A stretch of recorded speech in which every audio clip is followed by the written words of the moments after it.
All right, what's going on, everybody? Another day in paradise. Mulatto Vanguard in the house. And of course, the title of this stream is Dr. Umar Johnson's thoughts on biracialism. So, again, this is going to be kind of a reaction to one of his videos he did about a couple years ago. So, it's kind of old, I guess you can say. Things are always updated, but a lot of his philosophies are still the same. And so I'm going to get into this. Pretty interesting stuff. It's very congruent with the channel. A lot of you guys can relate to it. And got somebody in the house. Shout out to you. Is Jezzy Bella Minx over in Nolans. Shout out to you. So I'm going to share my screen now. Get this video up here. Get this on and cracking.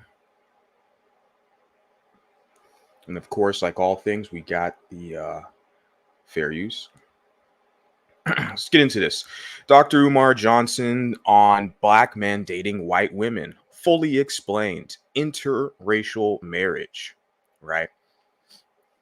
Fair use. If your wife does not have an African parent, she is not African. I'm going to be clear. If she does not have an African parent, she is not African. Now, for my biracial sisters, you're African until you prove otherwise. You guys hear You got that? an African father. He said to my biracial sisters, right? You're African until proven otherwise. So, this concept of prove, you have to prove your blackness. According to this guy, too, right? With this couple baby mamas, he doesn't even get along with his own dad. He kind of has a negative relationship with his own dad, and a lot of people for that matter. But a guy like this, okay, who's, hit the Cash App asking for the donations. Hey, I got my Cash App scrolling across the screen, but I'm not asking you to hit it up. You can if you want, but I'm not begging. I'm not the African panhandler, okay, like this cat. But I'm just saying he's not an authority on blackness. This guy right here, okay. Most requested scholar, right? He's got that doctor in front of his name from the good white folks, right?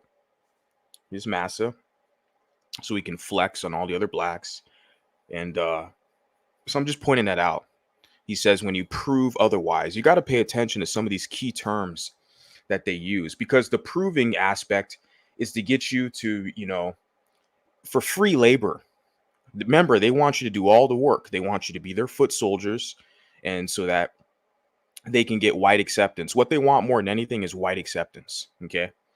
So you have to prove to them you're worthwhile. What it is basically is they want access to you, right? Your labor, sexual access. So yeah, continuing on, fair use. White mother, African mother, white father. It's not your fault for how you got here. You're African. But just because you have a white father or a white mother does not give you the right to go out and perpetuate the dysfunctional relationship patterns of your parents. Yeah, this guy is this narcissist on fleek, right? It's interesting thing. He always says that he reaffirms. He's like, it's not your fault how you got here. He always affirms that. I noticed that about this guy. He'll say that, but then he'll turn around and basically discriminate against you.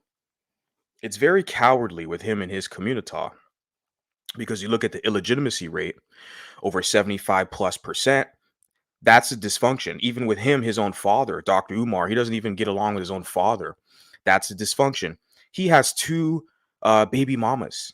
There's two women that he impregnated and has kids with, but he's not married to either one of those women. That's the African Negroid dysfunction. But see, he's going to point it back at you and tell you, oh, your father's a black man. He got with a white woman. So both of them are dysfunctional. No, it's you, Dr. Umar, that's dysfunctional. See, we already have all the evidence we need. How many mulattoes do you have out here that are fighting back, rebuttaling these arguments? Very few, if any. I'm the only one out here, to be honest with you. Continuing on, fair use. You are African like the rest of us, but you must identify and uphold the banner of unapologetically African woman. You must identify. I'm gonna pause a lot. I'm gonna try my best because I know a lot of people kind of whine and cry. You pause a lot. But he said, I'm African just like the rest of you. No, I'm not. Okay. I'm realistic. Okay. I plan on going back to Africa, probably do another country before I head back to Ghana. I'm going to do Ghana again for sure. Shout out to Afropean Monica. I think she's over in Ghana right now. And love Ghana. It's a beautiful country, very nice people. But if you're a guy who looks like me, you're going to know firsthand that you're not part of that family. You're not part of that tribe. Now, there's a lot of those people that'll be very welcoming and, you know, be very, giving and kind and courteous, etc. But there's clearly distinctions there between a guy, you look at me, my phenotype, and then like the average, Ghanaian who's dark skinned African. So don't let these grifters, these Pan African panhandlers try to fool you to be like, oh, you black just like the rest of us, you African just like the rest of us. You got to take your rear end out of America and go travel to other places where it's majority black. And then you're going to find out that, you've been lied to by these pro whacks here in America. Okay. So, yeah, continuing on, fair use. Just as we expect all black men to uphold the banner of unapologetically African manhood. So if a brother has a wife who's biracial, which is a term I don't even like to use because it was non-existent until about 2 decades ago with the rise of Mariah Carey, Barack Obama, Holly Berry, and all these self-hating Africans.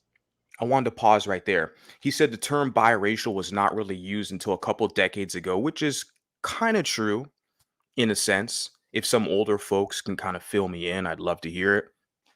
But yeah, we have multiracial on the census or two or more races.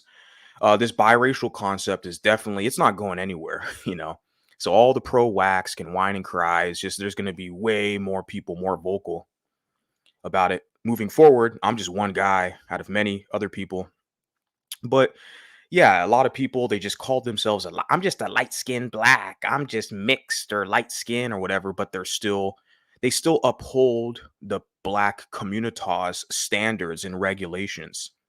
They're still underneath the influence, underneath the umbrella of blackness. Literally, they view themselves as a subgroup underneath blacks. I'm not a subgroup. I'm a wholly independent, distinct entity from blackness. That's my position with this. And you find out a lot of people they're not on that same tip. Okay. And what do I want to include in that? So, like I said, he talked about the rise in biracial.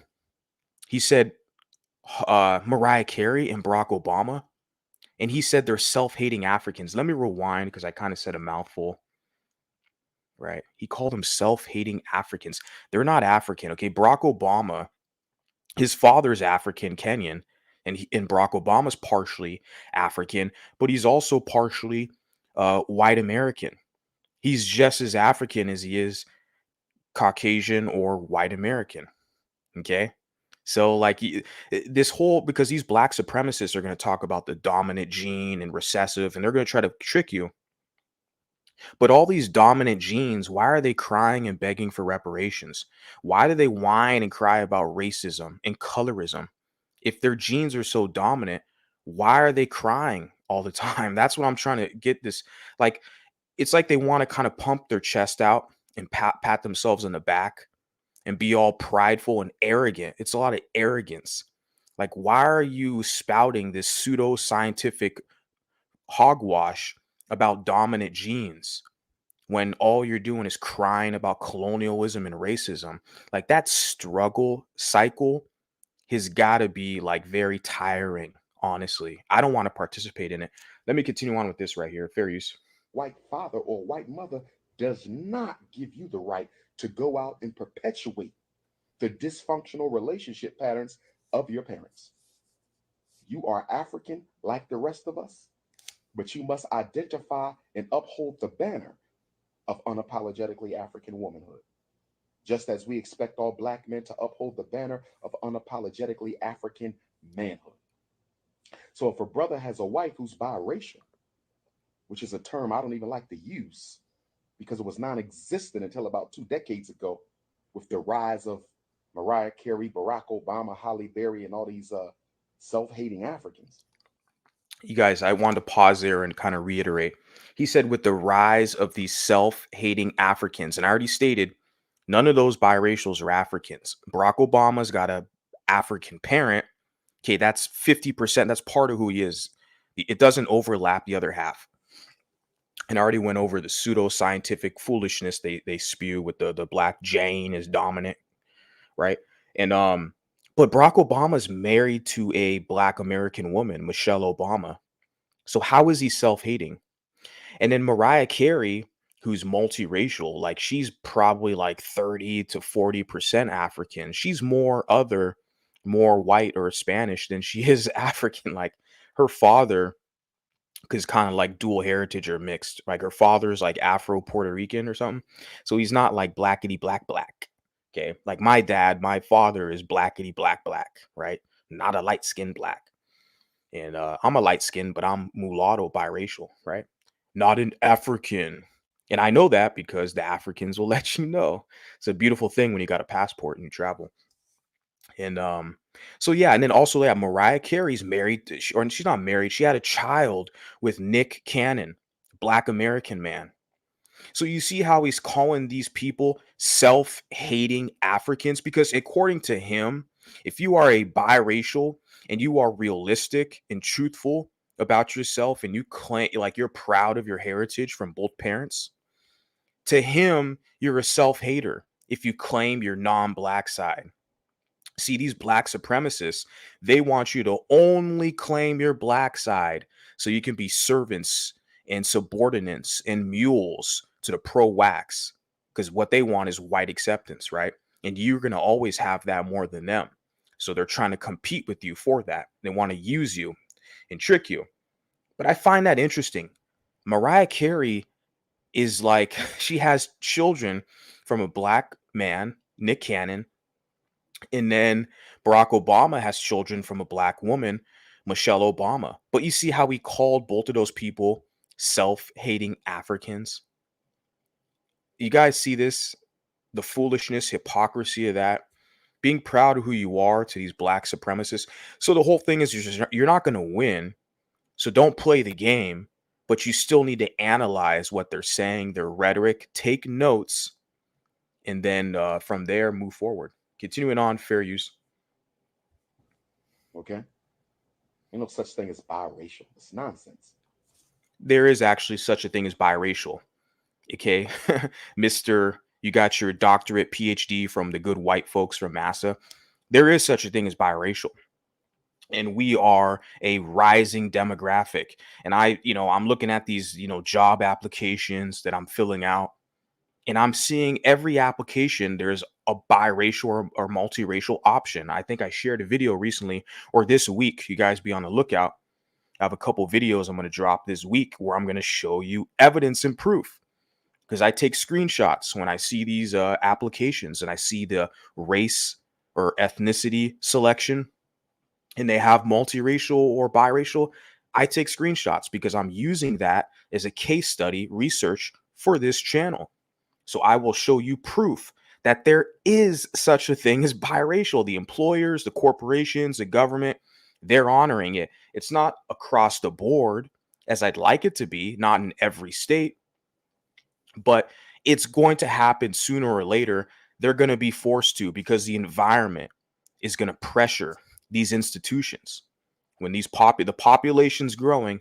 So they're going to have to basically kind of submit to the populace.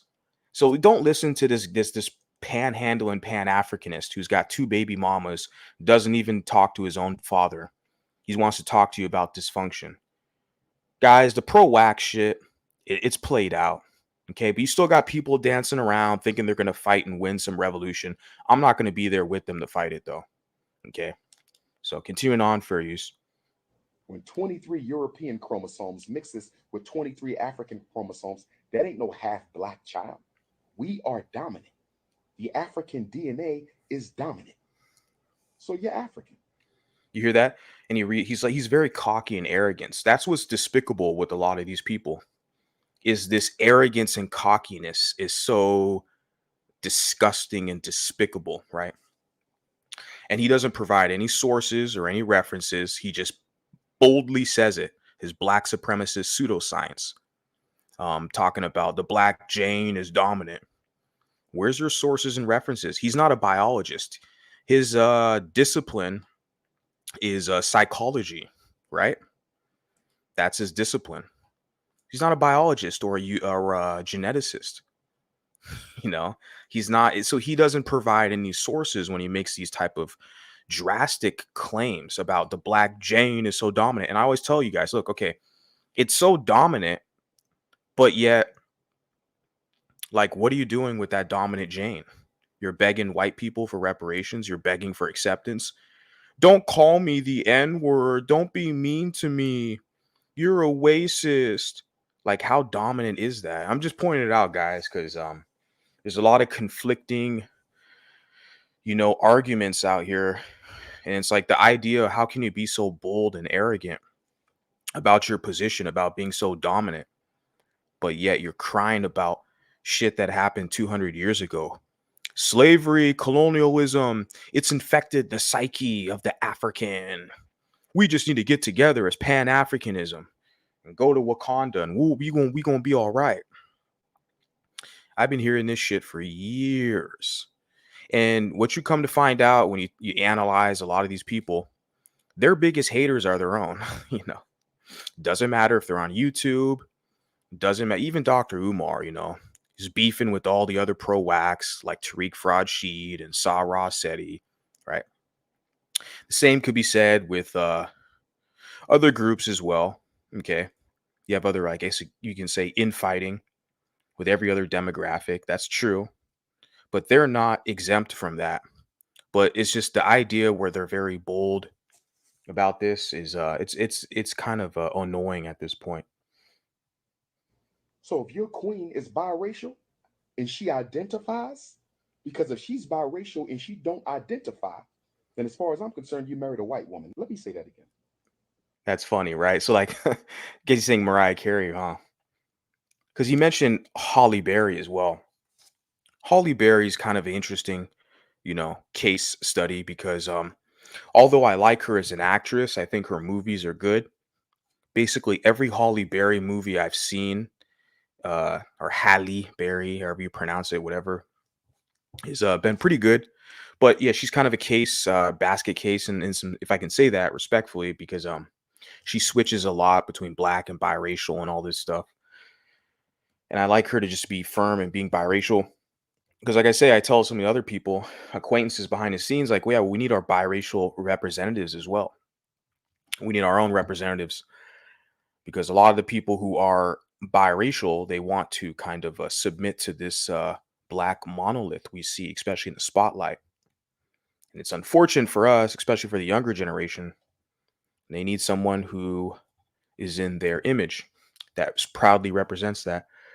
So Holly, yeah, Halle Berry, yeah, she didn't marry a black guy, she married a white guy. Well, Halle Berry's half white. What do you expect? Right?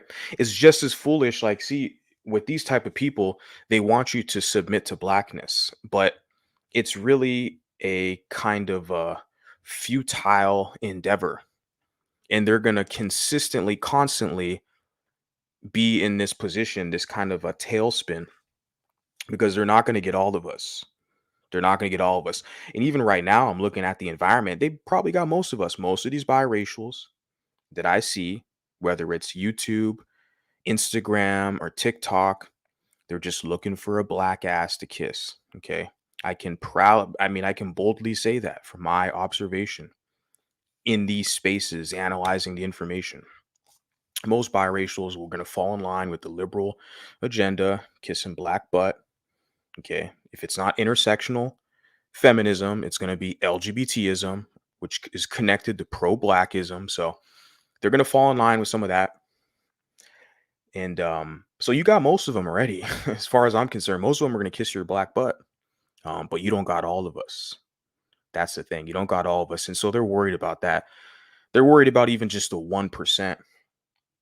If there's one of us or a couple of us who are doing something different because they know we'll inspire others.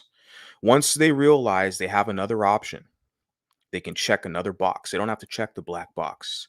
They can check that mulatto box or that biracial box or that Afropean box. They have another box they can check, right? Then it's basically a game over, if I can say that, right? You have a biracial wife who does not at all identify as being African, then you just married a cracker. Let me be clear. And you see the racism, how nonchalantly it flows off his tongue, that word, right? But of course, because he's a special victim, and this is on his own YouTube channel as well, I believe. Yeah, King Kong Consciousness. He's got the fucking ape symbol as his avatar. And he calls himself King Kong, right? This guy, right? you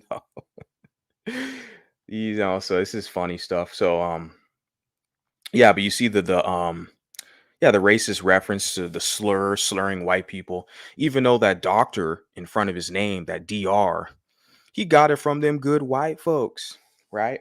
So he can flex on all the other blacks to act like he's got some status. So it's that whole HNIC syndrome. But you definitely see that within mulatto kind of spaces, if I can say that. Because a lot of these mulatto spaces, quite frankly, they're not even mulatto. You got a lot of interlopers and infiltrators and just random weirdos cosplaying as mulatto. Okay.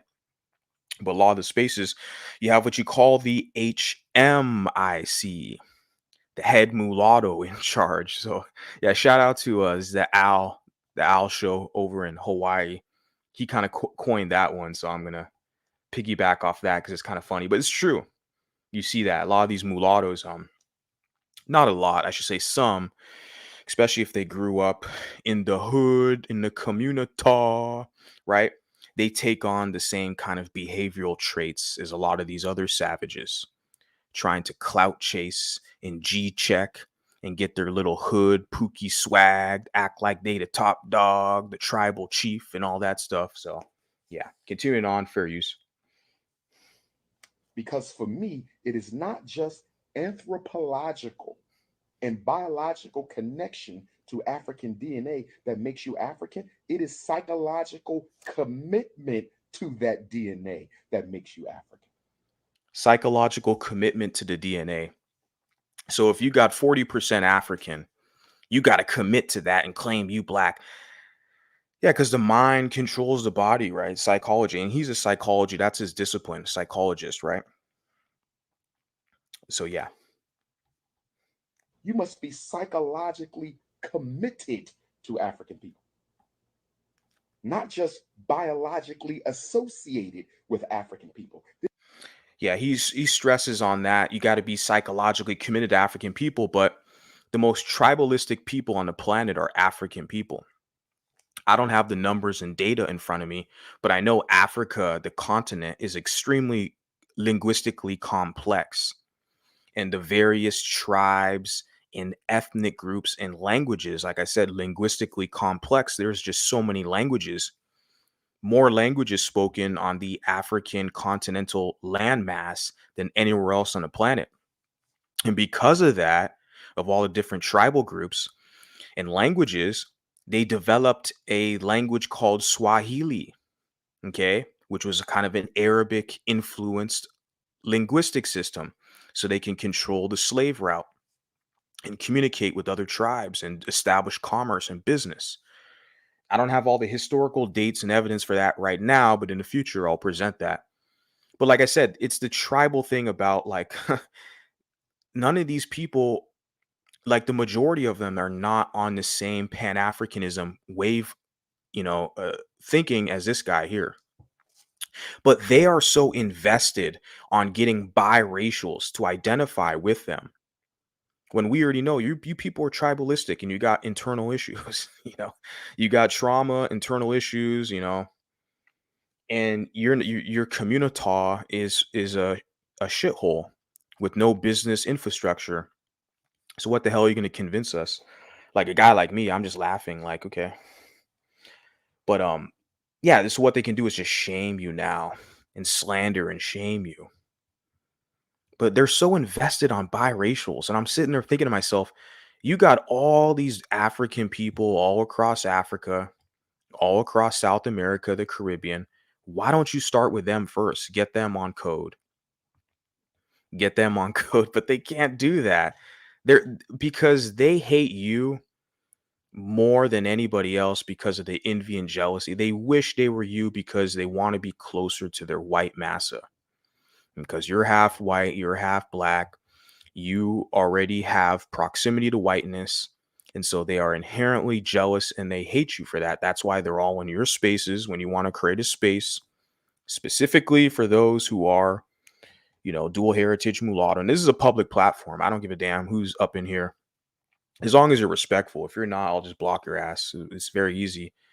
But it's funny how there's a lot of people who are like invested in this.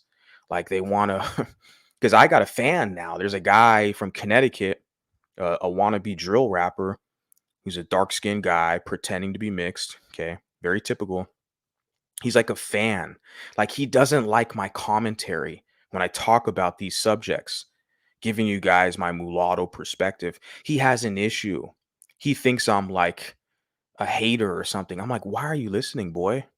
This is clearly not the channel for you. I've said many times, like, I'm gonna hurt people's feelings. It's not the channel, but he stays invested. He stays listening.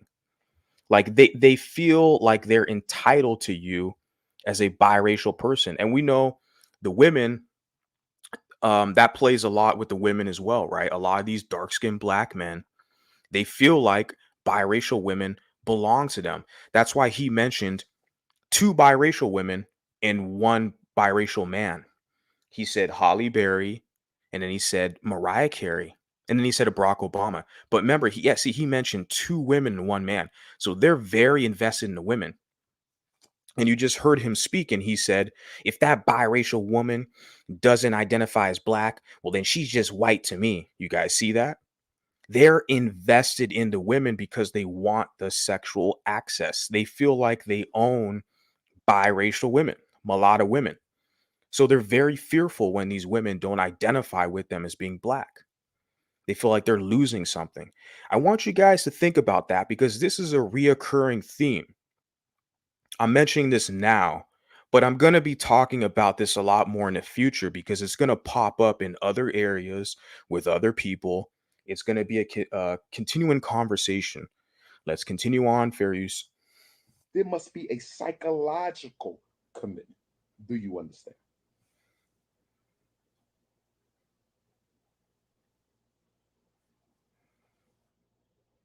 Now, let me clarify because a lot of you brothers, because of your self hate, Willie Lynch, you only date light skinned women. You only date wavy haired sisters. You only date black women who have a Eurocentric phenotype. Okay. We get light skinned women. Okay, yeah, 7:30. Light skinned women or 17:30. Light skinned women. Hmm. Yeah. Every woman is light skinned unless they're, outside of the Indian subcontinent in the continent of Africa. But you have light skinned women on those continents as well. Go to Morocco, stuff like that. So he's talking about light skinned women. Like, what are you talking about? Where I grew up, Vietnamese, Filipina, Chicana, Caucasian women, everyone's light skinned. So yeah. As far as I'm concerned, you go in the same category with Negroes married to white women. That's right. I said it. Even if your wife is black, if you married her because she looks white, in my book, If your reason is because she looks white, then guess what? Your ass is disqualified too. I don't play that. See, he's never gonna win. I think that's the point with a lot of them. They have this defeatist mentality. He's never gonna win with his proposition to the brothers. Hey, brother, we from the hood, brother. We family, brother. We going to fight the white man, brother, so the white man can give us more jobs, brother. Right? He's not gonna win. You know, because the cat's already out the bag. When you look at these different online spaces and movements, and you have like passport bros and all these other guys, like, and people like what they like. So for him trying to shame people for liking a specific aesthetic, and oh, you don't want to be with the dark skinned woman, so I'm gonna put you in this box. Like, this guy doesn't have any real influence, guys. I'm trying to tell you, like that. But it's good commentary. I'm talking about this because I've met the man. Okay, I met Dr. Umar several years ago, 2016, in Long Beach, the Cal State University, Long Beach, and the guy talks about biracials a lot. So when I see, like, if he just talks his blackety black pro black shit, I don't care. I'm not gonna listen. I'm not gonna tune in. I'm way past that phase. Because trust me, it was a phase. I call it my pro black phase, right? Which a lot of biracials can kind of relate, especially us standard mulatto types. But a lot of these people, I told you, they're invested in biracials and how we identify in our kind of sexual selection, who we're mating with. They're invested in us. And even Umar, just recently, he was on a podcast recently. I don't even think I'm going to talk about it, but he was talking to a guy who was like lighter, whiter than me. The mulatto, he looked definitely mulatto. I mean, I don't know the guy. They were sitting on the couch talking in the podcast. The guy looked like he was at least like 70% European. One of the MGMs or whatever, I don't know. But the guy married a white woman, I believe. And Dr. Umar was kind of trying to like drill the guy. Why didn't you get a black woman? Why didn't you get a black woman? And I'm looking at the guy he's talking to. That guy looks white himself. He's like a white man with some minimal African admixture. But see, they're so like invested in us and de-policing us and who we mate with, who we lay down with, how we think, how we identify, when these are the most disorganized, tribalistic groups of people on the planet, if I can publicly say that. It's just the evidence is all there. There's no unification. They need to worry about the other Bantu, dark skinned Africans first, getting them on code first before they look to mulattoes and biracials to help them out. Because they want freebies, okay? They want free shit. They want access to us. Okay, mostly when a man speaks like him, Dr. Umar, they want the women. They want sexual access to the women. They want the box, but they want the men to give them free labor for this fake ass kind of group acceptance, to have some pookie hood swag, to be in the hood, while the same cats you're trying to be down with are begging white people for a job, right? So that's kind of how it plays out. They want the men to be kind of mules, workhorses, free labor, while they want sexual access to the women. And I'm telling you right now, I am telling you right now. moving forward, people aren't going to go with that, especially once they realize they have another option. These mulattoes, this younger generation, Generation Z, the Generation Alpha, once they realize they have other options out here, it's like I said, it's game over. You know, they're not going to fall in line with this old, antiquated pro whack philosophy. You guys, they have their own problems to fix, the pro whacks, the Pan Africanists, and all this. We're going to fight the oppressor, the colonizer. They need to, they need to fix their own shithole communities. That's their issue. I didn't contribute to that dysfunction. That's not my problem. I'm just back here with a can of beer or a bottle of beer and some popcorn, just chilling. But let me continue on, fair use. Black women come in every shape, size, and color. He said black women come in every shape, size. Okay, for sure. He said color. So yeah, dark skin, then you have like dark brown and then albinos for sure. But Mariah Carey ain't a black woman, homie. Halle Berry ain't a black woman, homie. She got a white mom. Okay. Just like Zendaya. It's not a black woman, homie. Black women don't have that type of hair, homie. Okay, they're not light and bright like that. Those are biracial, multiracial mulatto women. Okay. So it's the mulatto, the multiracial phenotype comes in all shades. Okay. Not black women. You have dark skin, then you have dark brown, you have some variations of that, and then you have albino, which every other group has. They have albinism as well. It's multiracial people who come in all shades. Okay. If you guys don't agree with that, let me know. Put a comment. We can talk about it. Fair use. Every flavor, we got that. It's no need to go outside. You want vanilla? We got vanilla. You guys hear that? You want vanilla? We got vanilla. So you're talking about albino women then? I'm guessing. You got a black woman, quote unquote black, who's vanilla. Isn't that a contradiction, guys? Like, isn't that Vanilla Ice? Because Vanilla Ice is like a rapper, right? White guy rapper. Vanilla. Because they call themselves, they're like, oh, it's chocolate. We chocolatey. You dark skin and chocolatey. But now they're saying they're vanilla as well. This is precisely why I don't respect the term golden. The term golden, and we already saw there's a lady, okay? I did a couple of videos talking about her. She's like a Jamaican woman in New York. Very attractive woman. Um, but she's a black woman. She's like the BWE commentary. And she called herself golden. And I'm sitting there like, oh, yeah, of course. Because that golden shit is all just black identified people. They're blacks, black identified. That's their culture. I know they want to make up crap and talk about I'm a part of this culture and that culture. You're a part of the ghetto, hood, black culture. Okay. We all know that. Civilized people who can read and write. We know that. We already observed you people, cross-examined you. And that's why I don't respect the whole golden thing, because anybody can be golden. And it's the same thing. You got a guy like Dr. Umar. So everything's about chocolatey, dark skin, and being blackety black. Now they're telling you, we got vanilla too. We got vanilla black women. She's a black queen. You guys see this crap?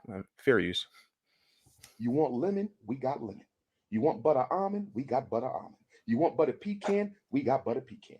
You want caramel? We got caramel. Okay, all the skin color, the skin tones, that's a dysfunctional trait in their community. That skin tone, skin thing, right? For me, it's never been like that because my father is blacker than Umar's ass right here. I'm looking at Dr. Umar's face. My dad's blacker than him.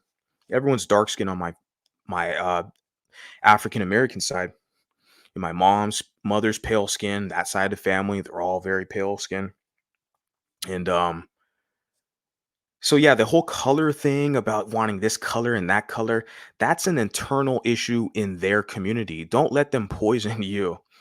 Don't try to let them think, get their poisonous view, their insecurities onto you. Because they're going to try to push that crap, that colorism stuff. And yeah, I've never had this issue with this whole color thing. I've always noticed it's been a them problem. And there's been some white people that I've seen, and Hispanics for sure, that I've seen that have had that where I come from. But it's funny because it's like, yeah, I was going to say something, but I might hurt some feelings. Like I've gotten some tail. I've gotten a lot of tail, I should say, from the Chicanas out in Los Angeles because I'm light skinned. Literally, I've had these women tell me to my face, because I'm light skinned, right? Because of how I look, you know, they gave me some. So, but then I turn back to guys like Umar, and it's like, yeah, now as a mature enough, a man that's more mature, now I know why you Negroes are hating. See, back then, several years ago, I couldn't understand. I was like, well, I'm down with you guys. I see what's going on, the politics of the situation. I know that the cards are kind of stacked against you. And I feel you. I feel your pain. I sympathize with you. in a way because of familiarity, because of my family, part of my roots, my heritage, etc. But I see how a lot of you people act, your jealousy and envy. And I'm questioning this stuff and I'm looking at the rhetoric, the information out here. I'm like, oh, it makes sense now. Now I'm in my early 30s, more mature. And it's like, it makes sense, right? This color thing, that's a kind of a, that's a them issue. That's a them issue. It's not a mulatto issue. Okay. Continuing on for use. You want a latte? We got latte. Sweet brown sugar? We got sweet brown sugar. You like fudge? We got fudge. You like deep chocolate? We got deep chocolate. You want mahogany black? We got mahogany black. We got the vanilla all the way to the butter pecan, all the way to the black. We got that. So a bunch of you people up in the chat or the cloud watchers, whatever you're doing, hit the like button, guys. Likes are free. Hit the like button. Okay. Help a brother out.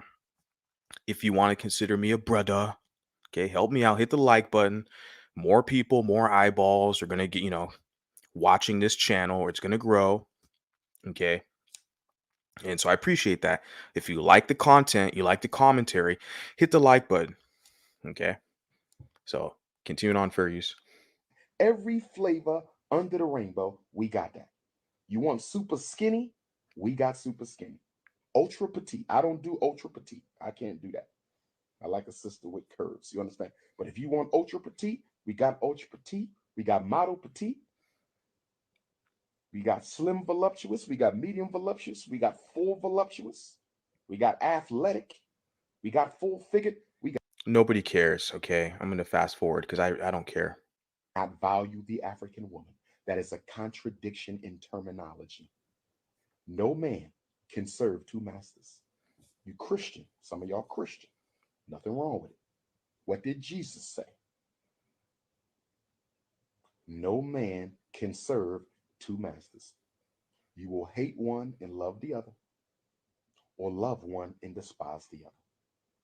So if Jesus was right, no man can serve two masters. How in Now, that right there, to you mulattoes, listen to me. Now, the proposition he's giving you guys, right? Telling you, you got to marry black. You gotta identify as black and marry black. And what do you get in return? You get a crusty ass barbecued stained black card that can be revoked from you at any time. And remember, you have to do that. The mulatto has to marry black. But the black guy, they can marry whoever the hell they want, right?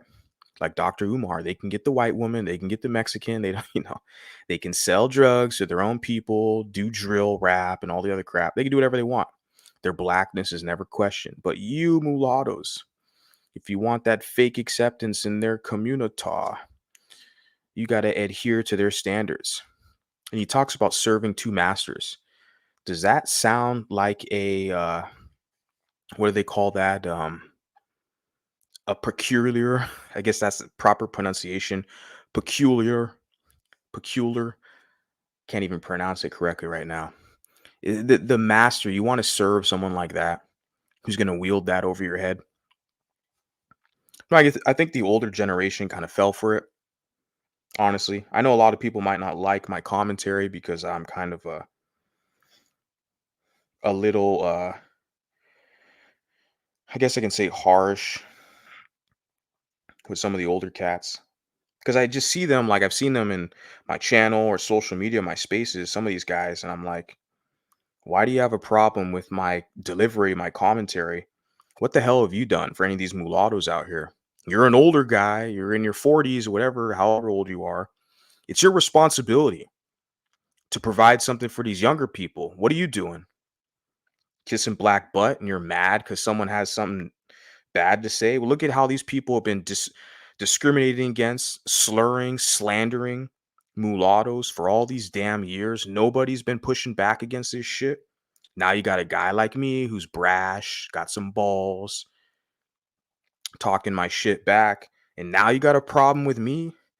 Like, nah, fuck you guys. I'm not gonna call any names, but I know there's some of these older mulattoes, and they're Gen Xers mainly, who got an issue with me and my delivery, and I'm just sitting there like, man, fuck you fools. You haven't done nothing for these younger mulattoes. You're not giving them any courage or inspiration. You're not motivating them. You're just sitting there taking it like a punk, letting all these people talk crap and slur mulattoes. You're not fighting back against the rhetoric. You just want a comfortable, safe place underneath blackness because you don't want to do the work, get the information, the research, and build something so that these younger people, they have a place they can fall into, that they're welcomed. The door's open for them. Come in here. You belong here. This is for you. I built this for you. Okay. I'm just one of the guys. I got to do something because I don't want to end up like these other cats who are way older than me and they don't have any of these wins under their belt. Like they don't have the respect from the younger people. I don't want to be that guy. I don't want to be a man in my 40s, in my 50s, and older that doesn't have the respect from younger men. I don't want to be that man. That's why I'm working overtime right now with what I'm doing because I want these younger people to know you have someone out here that's speaking for you. A lot of you people feel like you don't have a voice. Nobody's speaking your language. They're not speaking up for you and defending you. Well, you got somebody now. Okay. Take it or leave it. That's what I'm saying. Fair use. In the hell you going to serve the African freedom struggle and serve your white racist woman at the same time? Explain that to me, brother. Explain that to me. Explain that to me. It's a manifestation of self-hate. You don't just marry a woman, you marry the family. We all know this, right? When you get married, you marry the family, right? That family is part of a community, right? So if the family, if you marry a white woman who's part of a family, and that family is part of a community, and that community is part of a culture, and that culture is part of a race. Let me say this again. Right. Right. That's really the pinnacle of the whole dilemma. They're losing influence because other people, even black men and black women, you have these divestors and other people, they're seeing that they can get a better deal elsewhere because a lot of these people, their elders failed them in their community. A lot of black Americans are coming to that realization that a lot of their elders are failures. Okay, they failed them. So a lot of black Americans are getting their passport for the men. The women, they're divesting or they're doing something else. They're looking for better options. And a lot of them, they're find better options. I don't do red pill manosphere content here. Okay. I don't do passport bros content here. I have a passport.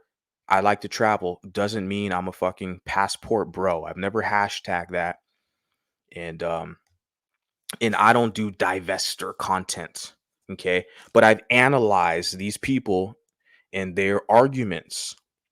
And a lot of them, I can agree that these people want a better deal because they look at their elders in their community and they failed them. So now these people, they got to work for other groups of people, got to work for white people, got to work for these other races. And it's like, where the hell are their businesses, right? So he's mad that other black people, men and women, are going to find a better deal with another culture, with another environment, another community. It's like it's your guys' job to provide them something. That's what I'm telling you. That's what I'm doing right now with this whole mulatto consciousness. I just have a YouTube channel and some social media pages. I'm just one guy, one guy. So, that's it. I'm just one guy out here. And so I don't know. Yeah, people take me seriously. I take myself seriously, I will admit, sometimes. But yeah, I was gonna say like I'm trying to do something so I have something that people can fall into.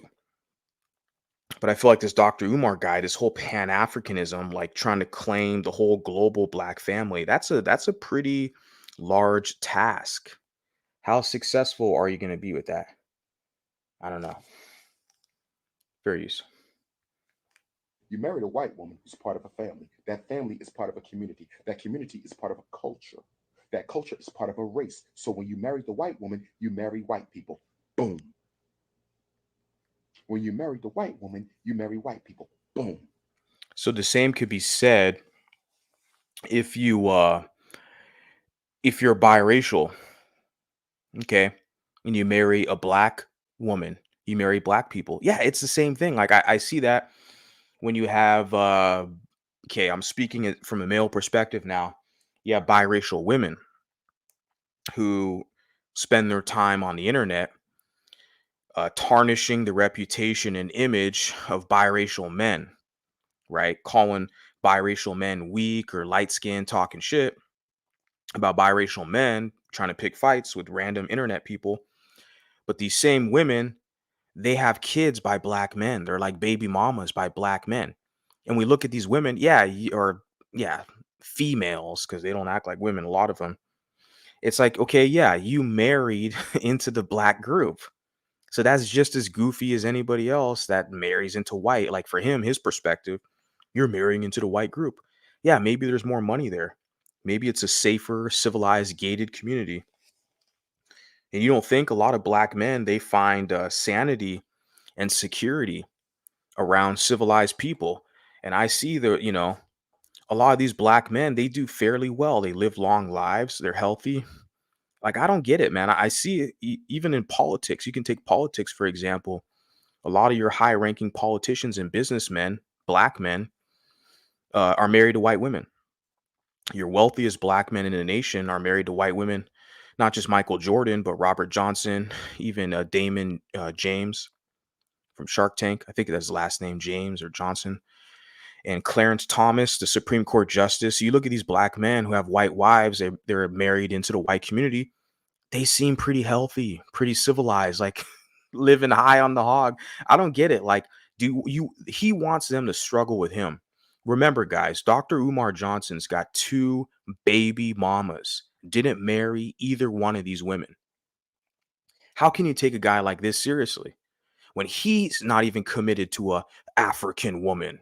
He'll fetishize the African. Remember, like he talked about all these aesthetics. We got the slim ones, athletic build. We got the ones with the big booty, dark skin, caramel skin, light skin. Like he's the one fetishizing the African woman, right?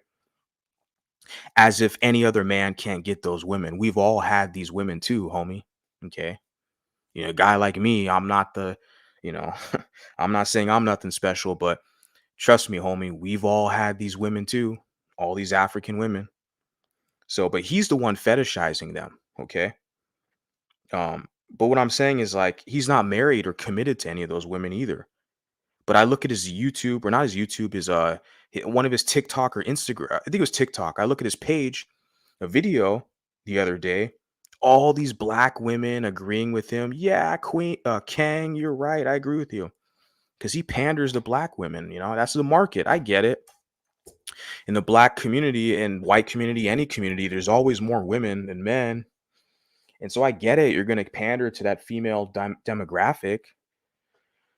But the other men out here, they're gonna challenge you and question you. Now, I'm only gonna challenge his rhetoric in regards to mulattoes, biracials. All the other stuff he's talking about, black men, all this. I don't care. I'm not a black man. My father's a black man. Okay, I'm a man, but I'm mulatto. I'm white and black. Okay, big difference. When the police pull you over, they just gonna see you. Yeah, well, yeah.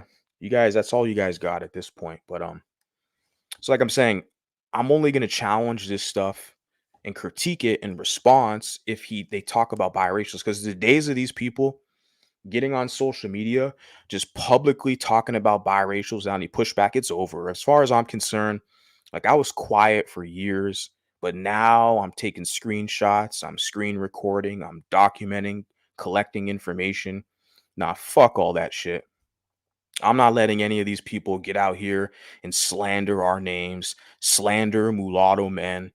Nah. Just because the older mulattoes, the Gen Xers, and these other ones, they got fucking punked by you blacks, doesn't mean these younger generations are going to sit around like that. Okay. Just letting it be known right now. Fair use. Now, I've had some humble brothers come to me and say, listen, Bob, I agree with you. I agree with you. I had no business going outside of my race. I agree with you. But I have children. What should I do?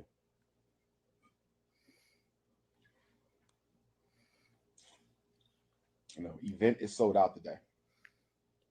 If you don't have a ticket, it's really no need to show up to the Thurgood Marshall Center. And I'm being Thurgood Marshall Center. Thurgood Marshall is a mulatto man. I got a short clip I'm going to share about that this week. I'm giving myself so many plugs right now. I got, yeah, I got so much content that I want to, you know, provide for you guys. I definitely enjoy this. Should be effortless endeavor. Not coming up here to start beef and drama with random fools. And like Dr. Umar, like I said, I met the guy. So it's like I'm not even starting beef or drama with him. I'm pointing out the obvious. This guy wants to talk about, dysfunction. And I'm like, bro, like you don't even get along with your dad. And you have two baby mamas. You're not married to an African woman. Like, but just the arrogance of a lot of these Negroes is out of this world. The arrogance. I'm like, why are you so bold and arrogant about the dominant gene and all? But you cry about racism though. Like, why do you cry if white people don't like you or they mistreat you? But see, you don't have power to mistreat them. That's a you problem. But then you want to talk about biracials as if we got to side with you. What do we get in return? Oh, that's right. Nothing. And that's where I'm here. I'm the kind of millennial voice. Like, wait a second. You fucking biracials and mulattoes, you got to start renegotiating your position. They need to offer you something. If you want a cape, because I know there's a lot of these biracials who grew up in the hood. They never met their daddy. They were raised around these blacks, and that's their culture. You know, look, if you want a cape for these people, they need to offer you something. That's what I'm just trying to tell people. Look, they need to get no more freebies. They're using you people to do their work for you. And you'll notice that with these biracials, they will fight harder for black people than black people them damn selves. That's what gets me. And I know this because I was in that position several years ago during my pro black phase. A lot of us were in that position where we were fighting harder than blacks. And I'm looking around myself like, well, why is that? Why are we in that predicament? Oh, that's right, because we want that membership access. We want that group acceptance. But here we are, 2024. I look around me, what I've done with the minimal effort I've put into this social media endeavor. I'm like, well, shit, there's enough mulattoes around me, even ones who identify as mulatto. I can get my own thing on and popping now. It doesn't make any sense to go backwards, to hustle backwards, right? It just makes no sense. Let me continue on. I'm going to finish this up pretty quick. respectful. If you don't have a ticket, there's really no need to show up to the Thurgood Marshall Center.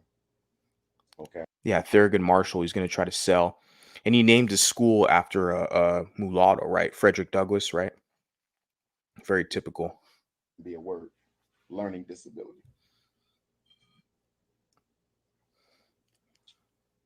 Listen, let's take me right. And I'm in Frederick Douglass City right now, right? Frederick Douglass, another biracial. You see that? They're very invested in us. Thurgood Marshall Center.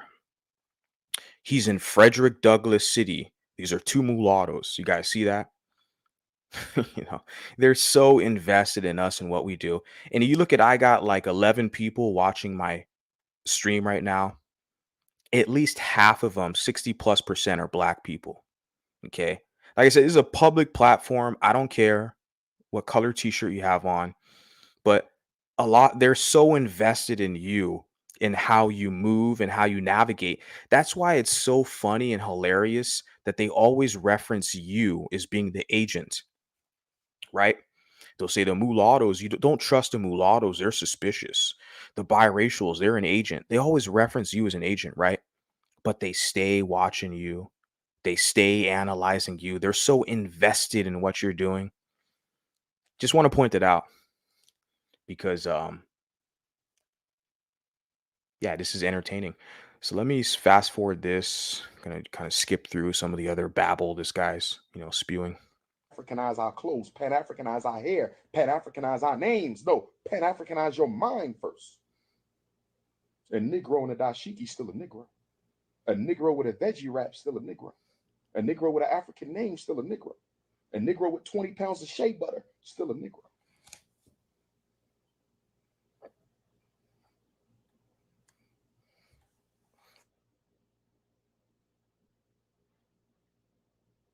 So, brothers, if you have children, stay in the house until those children reach the age of majority. Do you understand me? Okay. That white woman is a living, breathing agent in your home. And this is what y'all need to understand. Racism ain't personal, it's about power. Racism ain't personal, it's about power. Have you seen all those stories? Have you seen all those stories of black men who were lynched, put in the electric chair, beaten to death by mobs? Black men thrown in jail because a white woman voluntarily had sex with him. White woman voluntarily had sex with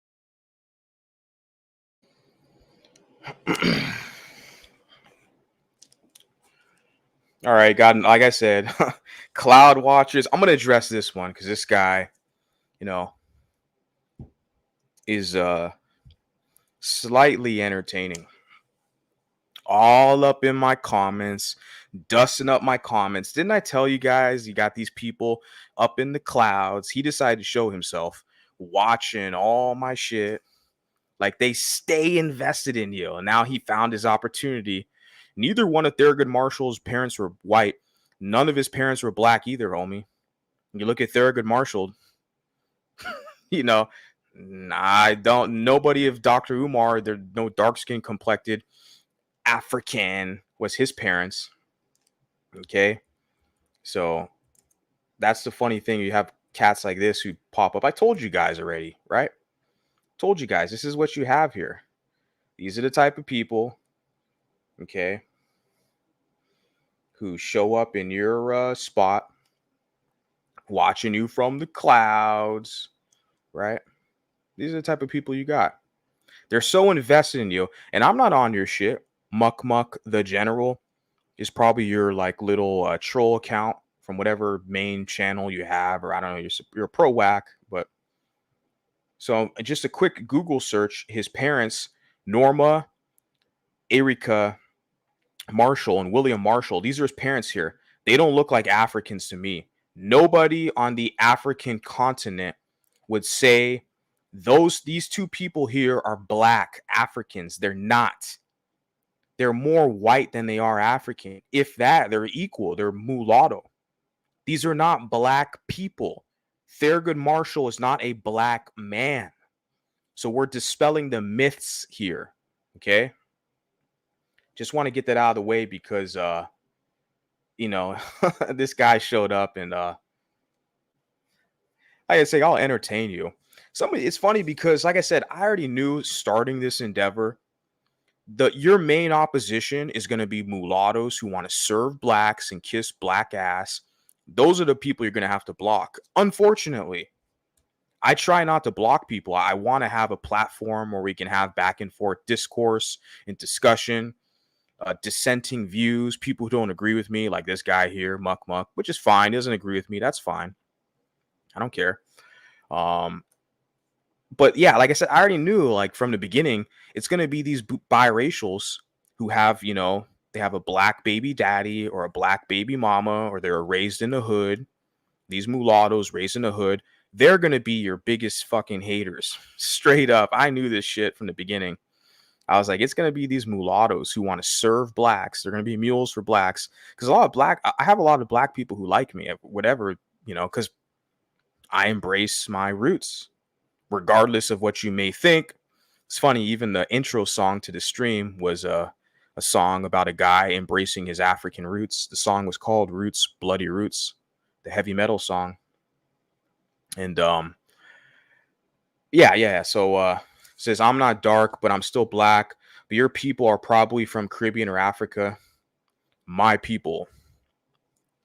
So you're an FBA pro whack. You've just kind of shown your hand right there, which is typical because you guys are the biggest kind of crybaby, anti-white, anti-biracial, xenophobic, black supremacist. Are you FBA pro-wax? Now, the thing with you is, like I said, you should probably team up with those blacks in Africa and the Caribbean, but they're invested in biracials. Hence, you see this guy on my channel. They're invested in what the mulattoes are doing, what the biracials are doing. When you have all these blacks, you can't even work with them. They're going to turn on your ass. They're probably going to help me out because they don't like you. And then of course he puts here Caribbean and Africa. No, my family is from America. Okay, my black family is FBA. They're from Oklahoma. They moved to Los Angeles after the race riots, like a lot of black people. They moved out of the South, out of Oklahoma, out of, those other southern states. They moved to California during the 1930s and 40s. So that's part of my family. And he says here he's anti-white. He says he's not anti-biracial. Well, you are, because biracial, if you're mulatto, black, white, biracial, if you're anti-white, then you're anti-us. And that's why you're over here. Like I said, guys, he's already shown his ass. He's already shown his hand. We know that, he's already shown himself. Well, you're an anti-white, thereby you're anti-American. So you're a communist. You've already shown yourself. You're anti-American. I don't know why you're even on the internet. The people who created the internet, who developed this website, YouTube, okay, and you're publicly saying you're anti-white. Yes, this is on record. This is official. And remember, I have a global reach, not only professionally, but this is just this fun little social media endeavor. Okay, because I have contacts around the world. So you're publicly saying you're anti-white. And you're proud about that. But you're just like Dr. Umar, the rest of the FBA pro-wax. You're proud. But all you can do is cry. But you're so invested in what the biracials are doing. You're going to have to pay me, boy. No free rides. I'm not going to cape for you. Okay, the cape is already burnt. Okay, your ass is going to have to pay me. There's nothing free around here. You're just entertaining me now, so I'll highlight your comment. But I just want to make that be known. Moving along, as long as you're here watching me, you're serving your purpose. Just remember that. You're here to serve, you're here to dance and sing songs, or either pay me. But yeah, enjoy it. All right. Fair use. Everybody in the town knew that the white woman voluntarily had sex with her. But when they found out that they were having sex, the white woman did what? Lied to the black. Now he said something about, I wanted to rewind before I get interrupted. He said like the an agent, that white woman in your house is an agent, right? I need to understand. Racism ain't personal, it's about power. Racism ain't personal, it's about power. Have you seen all those stories? Have you seen all those stories of black men who were lynched, put in the electric chair, beaten to death by mobs? Black men thrown in jail. Okay, more scare tactics and stuff, trying to scare the brothers. Don't be with that white woman, brother. Even though that white woman is feminine, brother. Don't be with that white woman, brother. Don't be in that good white community with those nice white people, brother. It's funny because even I saw a video the other day of the young Pharaoh. You guys remember him, young Pharaoh? He was like a super anti-white guy when he was in these pro-black spaces, because a lot of people, when you're in their echo chamber with the pro-blacks, they get you to be like thinking like you're anti-white. That's why it's harmful for biracials to be in those spaces. I know, because I was one of those guys. I actually met this guy, fucking Dr. Umar Johnson. That's how kind of, I guess I can say, deep, not really militantly, just as a researcher or as an agent, if you want to say. But yeah, what's his name? Young Pharaoh. Basically, I saw a video about him the other day where he was like, yeah, the pro-black shit is like it's a farce where it's like most of his haters, young Pharaoh, were blacks, other pro blacks. That's the thing. Yeah. So I want to highlight this comment before I block the guy, just so the public is made aware, because they always talk about who's the racist. The Mulatto Vanguard is racist. He's a racist. He's not kissing my black behind. He's not telling me I'm a special victim. The Mulatto Vanguard is anti-black. You a racist, Mulatto Vanguard, because you just want biracial people to have some pride and not be underneath another group of people. So we have this guy. So you definitely hit the nail. I mean, with this comment, you earned this block. And you'll probably create another stupid, fake sock puppet account, which is fine. Just make sure you show yourself. Just want to add this to the catalog so the public is made well aware. You've already said you're anti-white, which is really stupid on your behalf. You put here the white woman is a cave beast, just like your mother. LOL. So you've definitely earned a block for that. Let me see if I have a sound bite on that. It's all there, black and white, clear as crystal. You get nothing. You lose. Good day, sir. Yeah, I got Gene Wilder for you. So enjoy that block and come back to me when you start to have some dignity and respect. Okay. When you start to act like a civilized individual, you'll be treated as such. Continuing on with the discussion, fair use. Closed doors will come out those closed doors and sell your ass down the drain. How many black athletes? Because I know a couple. I know a couple. How many black athletes y'all know about who had their college careers destroyed, professional careers destroyed because they upset a white woman and she. And it works the other way around too. Like you heard of the Duke lacrosse case. You had a black woman who was a stripper. There's a bunch of white guys who were like lacrosse players at the Duke University. Was her name Crystal Gale Magnum? I think her name was. She was like a black stripper. She accused all the men of SA. They had a whole big court case and all the televised, all that stuff, very public. Come to find out, there was a lot of holes in the story. The woman was lying, etc.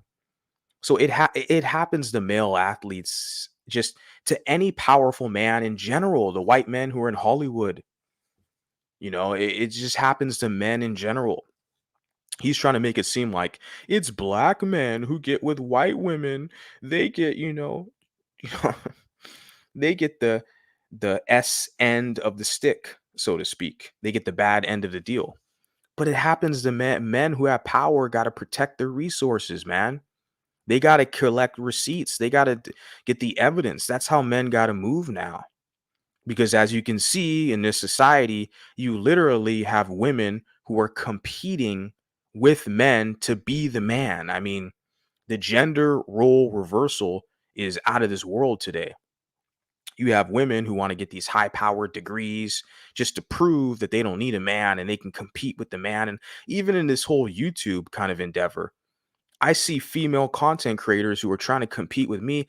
And I'm sitting there like, this is fucking weird, man. Why not just be a woman, be a lady, act like a lady? Oh no. You have females who want to act like dudes and compete with men. It's weird out here. So, yeah, a lot of these guys, they got to protect their resources. They got to protect their ass. And it doesn't matter if they're black or they're white or Hispanic or whatever. Because a lot of people, if you're a man that's got money, you got some status, there's people who are trying to clout chase and take that from you. That athletes are, I guess I can say more in danger of that than any other group of man, because a lot of these athletes, they're younger men within their 20s and 30s. They're in their kind of physical prime, these men, and they have their earning potential far exceeds any other like group. These guys are young, they're making millions of dollars, like, so they don't have the maturity and information. They got to protect themselves. They got vultures, and like I said, it's black, white, regardless. Okay, a lot of these guys are getting screwed out here. Let me continue on, fair use. Claim that he raped or domestically abused her. Yeah, Like I said, it's just a scare tactics. Look at this cat, the facial expression. Don't mess with that white woman. That white woman, she nice and feminine. She gonna give you some good light skinned kids. They're gonna be socially acceptable in society. White people will get along with them. Don't get with that woman. Don't marry into that culture. Don't be that Negro. You got to come back to the hood and struggle with me, but you got to hit my cash app. I'm like, man, what they're selling, a lot of these pro wax, what they're selling, I think that market is dwindling, honestly. I think a lot of people are looking at that market. They're like, yeah, it's a shitty deal. Because any other man with some common sense and decency going to go to school, going to get their passport, they're going to be debt free. They're going to try to build relationships and connections with good people who are similar like them, regardless whatever color t-shirt they have on, just decent cultured people, and they're going to excel in life. But this whole kind of race loyalty that this guy's pushing is just black supremacy. Yeah, fair use. Facts. I don't hate her. I can have a civilized conversation with a white woman. I can have a civil. Yeah, we saw you have a civilized conversation with a white woman. I think it was that woman in that shopping mall where you were trying to get her number. We all saw you, homie. Mac into that woman. Let me pull up them receipts, right? A lot of people talked about it. Remember that? He was at the mall with that lady, with Miss Ann. Remember that? Dr. Umar, the Prince Popeye's chicken, extra crispy with some butter biscuits on the side. You guys remember that? He was at the shopping mall trying to get his number from that queen, that snow queen. Remember that shit, guys? Remember this guy? Look at this guy looking all, come on. I'm just, you can't make this shit up. You can't make this shit up. He got caught. He got caught slipping. And of course, the excuse factory is going to pop up. Now look at his image. You see he's sitting there laughing, smiling with her. He sure does look like he don't like them white folks. I'm telling you, man, a lot of black people are getting hustled and played by their own fucking people. And I'm sitting there thinking, why are you worried about biracials? Because, a lot of us, we've already done too much for you, to be honest. I mean, we need a more of a return. I'm trying to tell these mulattoes, you got to make sure they pay you or give you a return. I'm sitting there looking at like your own people are just tricking you out, taking your cash apps, your donations. You think you're supporting a cause, and behind your back, they're getting all buddy buddy with Massa. Remember, he got his doctorate degree, this PhD from them good white folks, right? Exchanging numbers with them good white folks, right? And you guys are still getting played by this shit. You guys haven't figured it out yet, right? So, yeah. Yeah. That's on you, man. The ignorance is like a choice, to be honest with you, but yeah. Civilized conversation with a white man. That's just a conversation. That's called diplomacy. Diplomacy. Yeah, it's funny, the whole diplomacy, whatever, but he used a slur. He called them the CRACKER word. Earlier, we heard him say that, right? He used that slur. And like I said, this whole diplomacy, how diplomatic is he with biracials, right? Because they think they own your ass. They think they're gonna punk you. That's why I told you they're cloud watching. They watch all my shit, which is fine. I mean, you're serving your purpose to watch me, okay? And but they're so invested into you, right? They're so invested into you when it's like they have their own problems to deal with. No, you guys are you're worried about us. It's like, dude, if you're not gonna pay me or serve me in any capacity, it's like, why are you wasting your time over here?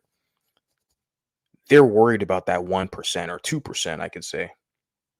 Because like I said, most of these biracials, they're gonna kiss your ass and just beg to be down with the hood and Wakanda. They'll be the little token biracial mule amongst the blacks. Like a lot of these, but that I've already seen this. I've been doing this content for a minute now, and I already know what the game is, what the dealio is. So I'm definitely an outlier, an anomaly in this mulatto discussion. I'm the biracial bad boy per se because I'm gonna call your ass out and I'm gonna use some choice words that are not so friendly, that might be a little kind of sketchy or edgy as far as the YouTube standards are concerned. Fair use. White people use diplomacy with us all the time. And when they use diplomacy with us, you know what we call it? We call it friendship. It's the same with us. I wanted to point that out with this whole diplomacy. What kind of diplomacy do we get? Like, they let you know you're not like them, but they're not cutting you a deal. That's what I'm telling you guys. Like, look, they need to cut us a deal, but they want, you see how the guy was in the chat, Muck Muck, the general. They want to be all sneaky. They're in the clouds watching you, talking shit. I don't like white people. Okay, well then go, be a loser over there, right? But that's okay. It's okay for a black to resent white people because they're special victims. But if you're white and you don't like black people, you're racist. You're racist. If you're biracial and you don't like black people, you're racist. I'm gonna tell my black mama you're mean, right? So that's what I'm saying. Like, the double standards are crazy. But where's the diplomacy at? What are you getting in return dealing with them? You get nothing. You get fake acceptance. They're gonna watch your YouTube channel. Like, dude, like, I'm saying, dude, like, generally speaking, for the men, I have a lot of women who support me. I'm thinking to myself, like, this platform, my social media endeavor, I'm not doing this shit to get famous. I'm a public figure at this point. My face is all over the internet, very public. Okay. And so I'm not some pussy hiding behind an avatar. I'm doing a live stream now. It's pretty late, and I'm not cammed up right now, but every day I produce content with my face all over my channel. So I'm sitting there like, yeah, I'm very public with this. And it's like, I'm not doing this for clout and fame. I'm not picking like random content creators to try to clout chase off them and build my platform and grift and all that shit. I'm like a normal American. I'll just work, put some hours in, put the work in, like a normal person. I don't need to do all the clout chasing crap. I'm not doing this for that. I'm doing this because I want these mulattoes to know, especially the younger ones, because I keep saying this, a lot of the older ones, okay, they got a lot of work to do. If they want that respect, they got to put in that work. Okay, and don't just sit there and try to police my channel. You're white identified. You're not balanced. You're evil. Had some older mulatto fucking crying, trying to say I'm evil. That dude has no fucking wins under his belt. He's not doing nothing for these younger people. Using your voice, use your channel. Why don't you try to sponsor and talk to these younger people? Oh no. But you want to say what I'm doing? I don't respect you, homie. You're older than me. You got no wins under your belt. I don't owe you nothing. So my whole position here is for these younger cats, Gen Z and Gen A. They have a space that's for them, that's handcrafted and developed for them.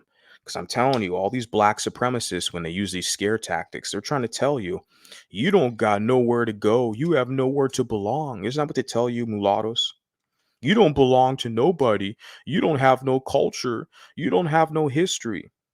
I heard a biracial idiot earlier today is talking about, you don't have no culture, right? He's a biracial idiot. And I told you, it's these biracials, a lot of these clowns who are kissing black butt.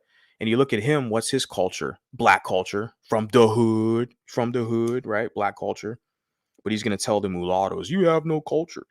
And then I had some guy on TikTok talking about, you don't have no history. Yeah, because you guys steal our history in America. Thurgood Marshall's mulatto. He's not black. Everything a mulatto does that's good, the blacks steal it and claim it as their own. It's blackwashing. They blackwash mulatto history. Barack Obama, Charles Drew, W.E.B. Du Bois, even this guy on the screen, Dr. Umar, he named his school after Frederick Douglass, another mulatto. So they steal all of our history, all of our wins and achievements. I'm one guy out here trying to point this out to the public, that biracial people, okay, people who are mulatto identified, we needed our own heroes, our own representatives, our own history, just like every other group of people. A lot of these people, they feel like you're not even your own people. that you don't belong nowhere. You have no history. You have no culture. You're just a fucking like uh I guess I can say auxiliary group. You're just a utilitarian group to be used by other people's interest. Fuck that. I'm one guy here. I'm gonna ruffle feathers. I'm gonna hurt some feelings. And I'm telling people, I'm not used by any of these people. Okay, these blacks, they got to start paying or doing something for us. No more freebies. I don't give a fuck who doesn't like it. They can go cry to YouTube or all the other platforms. That's fine. I'm creating something that's for mulattoes who identify as mulattoes. This is a public platform. Everyone can tune in and put a comment. That's perfectly fine. Okay. If you get out of line, I'll block you like the other idiot who is an anti-white racist. Okay. I'm not anti-black. I'm not pro-black. Okay. Contrary to popular belief, because a lot of these black supremacists, if you're not kissing their black ass, they're going to tell you you're anti-black. They use that as their weapon. Okay. If you're not bowing down, kissing their black butt, they're going to tell you you're anti-black. That's all they have, though. That's their only weapon they have, right? So critiquing dysfunctional elements within their culture, to them, that's anti-black, right? So that's why you just got to rub it off your shoulders. Like, whatever, whatever. I'm not pro-black though. That's one thing. I already been there, done that. But it's funny, they come up in your chat, they can be anti-white, especially anti-white women. You notice that?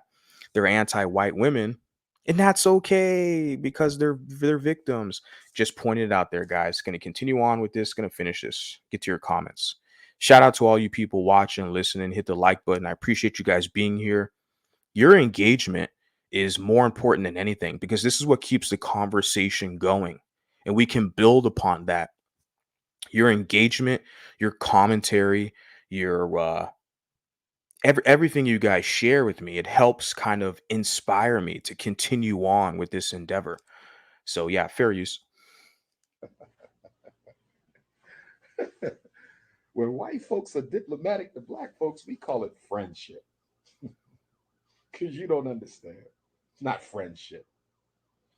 Okay? Tomorrow, I'm going to try to check out this new Smithsonian museum they got down here. Okay? A part of me don't even want to go because I think I'm going to be angry after I see this museum. Because I got a feeling in my gut that this museum starts with slavery, starts in slavery, and ends with they're not more attractive than our women. No, they're not. Okay. All of us are sick. All of us has made mistakes. All of us have fallen short. All of us suffer from wilderness. He's gonna do right now is I'm just gonna play this before I finish it off. He's gonna compare black women and white women. Very crucial because we had the guy in the chat who was a anti-white racist, a black racist who was anti-white in the chat, which is very common in their circles, right? The black woman is God, and yet none of these guys are even married to black women, you know. But it's that's the funny hypocrisy of it all. They're so pro black women, but they can't even find a black woman to commit to. I'd have an easier job committing to a black woman than a lot of these characters. I mean, I'm just saying that, just laughing and joking, but it's probably true. But I mean, if I were to deal with a black woman, she'd probably be over in Ghana or Kenya or Africa. I'm gonna be 100. I'm gonna keep it 100 for you. If she's black American, I mean, to me, honestly, she do I want to say that? Yeah, gonna be more on the nerdy or dorky side. Gonna have white friends. Yes, yes. Okay, I don't deal with hood boogers. And it's funny because you have biracial women who act just like some ghetto ratchet, hood rat Keisha. And I've always laughed about this. Like, I would rather just get the real thing. Why the hell am I gonna get a biracial woman who wants to act like she's a black woman, some fake ass black woman, some biracial, when I could just get the black woman? No, I like biracial women who identify as biracial, who are proud to be dual heritage. Those are the women. Like, if you're a biracial and you want to act like you're a black woman, what the hell am I going to do with you? And to be honest with you, like I said, I rather deal with the African woman from Africa, like Ghana and Kenya, which I have experience with those women. The culture is the main factor. Let me continue on, finish this off. Fair use. A black man who is dating, first of all, if you dating, you need to cut that shit out. Okay, because you ain't married yet. So you need to end it now. And remember, he's giving relationship advice. This is a guy that's got two baby mamas. He's not married. He's not committed to a black queen, but he wants to give the public advice on relationships. And unfortunately, a lot of the people, they take his advice. But then again, you look at the stats, 75+% out of wedlock birth rate. Okay, those numbers don't lie. Math is not racist. That is a cultural dilemma. Okay, and then you have guys like this, the Pan-African panhandler, who's perpetuating that. He wants to give you all this expertise, so to speak, advice, and he's not even married to an African woman. Do you guys see any pictures of him and his queen, his African queen, and his African children? Because you would think if you're promoting this image of the African, the black family, this Pan-African revolution, you'd think you'd have you'd be the poster child. You'd have that family, right? I don't see these images on his social media, on his YouTube channel, on his Insta. I don't see these images of Dr. Umar with his black wife and black children because he doesn't have a black wife. He has a baby mama, and the baby mama doesn't even let him see his kids. I mean, it's pitiful. But then you have this guy who wants to sit up here and be like this. It just the ego, the arrogance and ego is out of this world. Okay, end it. You're not married, don't get married. You understand? Okay, so if you're not married to her, end the shit. Don't be sending me no emails about how can I participate in the struggle. I'm dating a white woman. You can get out of that damn arrangement. Okay, stop acting like a Negro and get out of that arrangement. I don't understand you. Black women are gorgeous. Black women are gorgeous. Black women are. I don't understand. Yeah, and it's funny, like I said, because he kind of fetishizes black women, right? He said it 3 times. Black women are gorgeous. Black women are gorgeous. Black women are gorgeous. But why aren't you married to one, homie? Where's your black wife? Oh, that's right. That's right. But he wants to critique every other black man. Every other free American. You're a black American. You're a free man. He wants to critique them. Or it doesn't matter if they're American or they're in England or in Ghana, whatever country they're from. He wants to critique these black men on who they date, who they want to be with, right? But then it's just that this guy is so hypocritical and narcissistic. Like I said, I'm only giving commentary on this because the guy's talking about biracials. And I'm telling the public, the days of people who are not biracial talking about biracials without getting challenged is over. I mean, even if other biracials talk about these, mulatto specific issues, I'm going to pay attention, look into it, and perhaps if it's warranted, provide some commentary. But especially if you are an outgroup male trying to kind of slander us and trying to, gaslight us to kiss your butt. And then I'm thinking, for what? What the hell are you providing me? You don't have your wallet open. You're not giving me no money. You're not dancing for me. What? I'm sitting there bro, this is 2024, homie. That pro-black shit has been played out. You'll still, like I said, most of these biracials, you'll find a lot of them. They're going to be suckers. They're going to be kissing your butt. But I'm not one of them. Shit. So, yeah. I know it's Willie Lynch. They're not more attractive than our women. No, they're not. Now, once in a while, you might find a cute white girl. That's once in a while. They ain't got that body of it. Once in a while, they ain't got the body. See that? The fetishization. The queen mother goddess. They ain't got the body. Dark skin, chocolate. And like I said, I like all women. Okay, I'm not gonna lie, it is what it is. I'm a man, and but I'm just pointing out the fetishization, right? That it's very obvious with a lot of they call them the hoteps, okay? How they fetishize black woman, a black woman's god, because he wants to get them cookies. Remember, he had the conscious stripper. Remember that whole fiasco Dr. Umar getting them donations for a school, going right to the strip club to give them donation, money to that conscious stripper, right? Remember he was texting that stripper about, "Can I smash your cookies, queen?" Remember that shit? It's like fetishizing black women, talking about her body and all blah blah blah. Where's the good woman at? He doesn't have a wife, a good African. I think actually, you know what? Let me retract my statement. I apologize. I believe the man did get married recently. I apologize, people. But when he made this video 2 years ago, I do not believe he was married. But I think I did see an image of him at a marriage ceremony, and I think he married like two women, if I'm not mistaken, and one of them's a mulatto, which is very fucking obvious. Like that's how these people get down.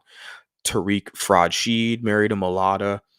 Professor Grift from the Public Enemy married a mulatto. Dr. Dre from NWA married a quadroon woman. No, quadroon's not really used as much, that term. Phil Advice Show, he's a pro whack. He has a big YouTube channel. Phil Advice Show is married to a Mexican woman. So it's very common with pro whacks. Like we already talked about with G. Edward Reuter. Edward Reuter, who is a sociologist, over 100 years ago in one of his publications, he wrote in his text that you will always find that the black male in America will always try to marry into the mulatto group. And this is playing out today as we see this. So I stand corrected that, Dr. Umar did marry two women. He did get married. But according to him, see, this is a African queen. She's a dark skin. She's a queen. She looks about 75+% European. Okay. Non-African.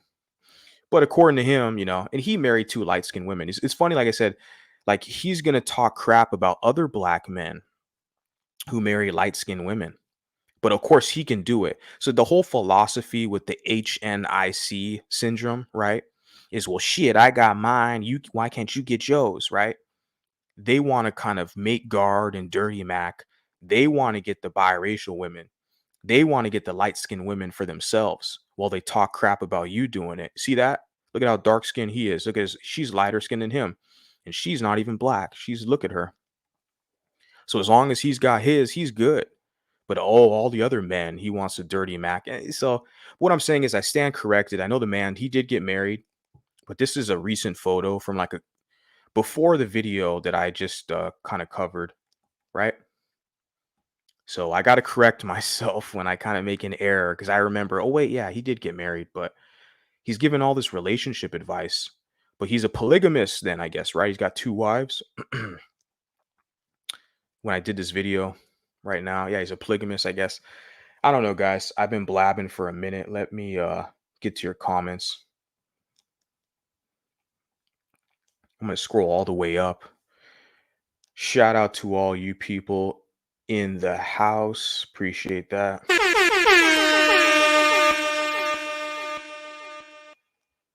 Gonna go up. It's about to be tough to chew. Blacks in America aren't African. And he put salute. Shout out to you.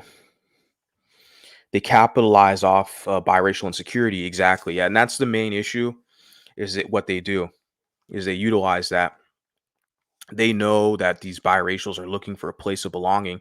And a lot of biracials, I knew this a couple years ago before I even started uploading content because I saw some like Twitter posts back when it was called Twitter, right? A couple years ago, people were talking about biracials and I saw a guy, okay, and the inspiration for my channel name was based off the guy's username. It was slightly different, but he did have Vanguard in his username, but he had another word in front of it. And I saw his replies on that thread of biracials. And the guy basically was saying, oh, most of these biracials are lazy. And he presumed to be biracial himself, but he was giving like honest, kind of hard cut critiques. And he was saying a lot of these biracials are lazy. They could just go to Dominican Republic and Puerto Rico and fit in or form their own community. And I was thinking to myself, you're right. A lot of these biracials are fucking lazy.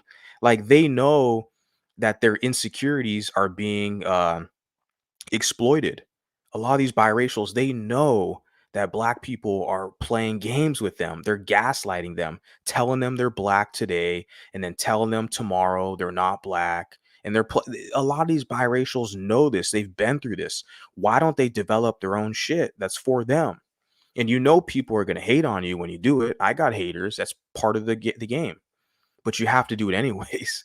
It doesn't matter. They're going to hate you regardless. They hate you for existing because they wish they were you. The men experience this. I'm a man, and the women, you guys experience it as well.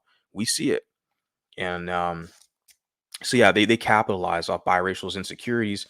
A lot of us know this, but it's like, how many of us want to put ourselves out there to do the work that's going to create something specifically for us in the best kind of possible way that we can, right? I'm a descendant of Dr. Pookie. Yeah. I don't know if I can call him a Pookie. He's more elegant or eloquent, I should say. Pause, scratch that out. He's more eloquent. He's definitely academically trained with his choice of vernacular. But I don't know if he's so much of a Pookie. But it's the cultural aesthetic. That's the culture. The dominant culture is that hood Pookie swag. So a lot of people, even decent black people who are raised going to the Christian church, and I'm talking about Black America, who were raised going to church and doing good stuff. They had white friends. A lot of them, I've seen this. They adapt. They adapt that kind of hood culture swag just to fit in with the peer group, because the prevailing culture in America for the African American community is that kind of the Pookie hood archetype, which is very unfortunate. But this is what I'm seeing. So he kind of, placates to that Pookie aesthetic, if you will. My husband told me to denounce my European blood, and I refused. God help you. Struggle psychology at its finest. Yeah, you know, let me just highlight that again. My husband told me to denounce my European blood. Wow. I mean, that is extreme. Reading this, thinking about this, like, I'm just gonna say that, just wow. Denounce my European blood. Like I said, that fits into what the guy was saying here, what they talk about biracials. They capitalize off a lot of the insecurities of biracials, and they'll literally laugh at you and mock you. You ain't got no place to go. You have nowhere to belong to. Once you're a guy like me, you create that place. All of a sudden, the same blacks, cloud watching your shit, putting hate comments. You're a racist. You're anti-black. I'm like, well, you can kiss my ass. You were telling me that I don't have a place. You don't belong nowhere. You don't have history. You don't have a culture. I created my own shit. I'm researching the history, developing my own culture, created my own place. And now what are they going to tell you? You anti-black? Kiss my ass, bitch. Like, I'm not one. I'm a different guy. Okay. I'm not special. I am maybe a slightly unique. Okay. Slightly, you know, insane. Okay. I give you that. But I'm not going to get fucking punked by any of these people here. So I rather be a racist than be a bitch to some of these people here. I'm going to tell you that publicly, because I'm not playing games like that. So it says, yeah, I already read that comment. That's very unfortunate. Africans let blacks know they're not the same. This guy can explain what a Jamaican, Puerto Rican, Nigerian is, but lump blacks and biracials, mixed people, and just African. He's disingenuous. Yeah. Yeah. Well, he's a grifter. He's a Pan-Africanist. It's just his to feed his narcissistic ego. Like I said, he married a mulatto woman, which I'm not surprised. That's why they're so invested in mulattoes. They're so invested in biracials and how we move, how we identify, who we decide to date. Right? They're invested in us because they feel like we belong to them. They feel like we are their subordinates because they belong to whites in a lot of cases in this country of America, because they abide by their rules, the one drop rule. That right there lets me know that they basically belong to the white power structure, if I can say that, because the blacks follow the one drop rule in America more than white people do. So clearly they're following their rules from their massa. Like there's no other evidence you need. So yeah, they want to try to act like biracials are supposed to follow them. I'm sitting there like, fuck you. You can call me racist and anti-black all you want. Just you guys don't make the rules. You're going to open up your wallet. You're going to dance or sing. You're going to do something for me. You're going to provide a service. No more freebies.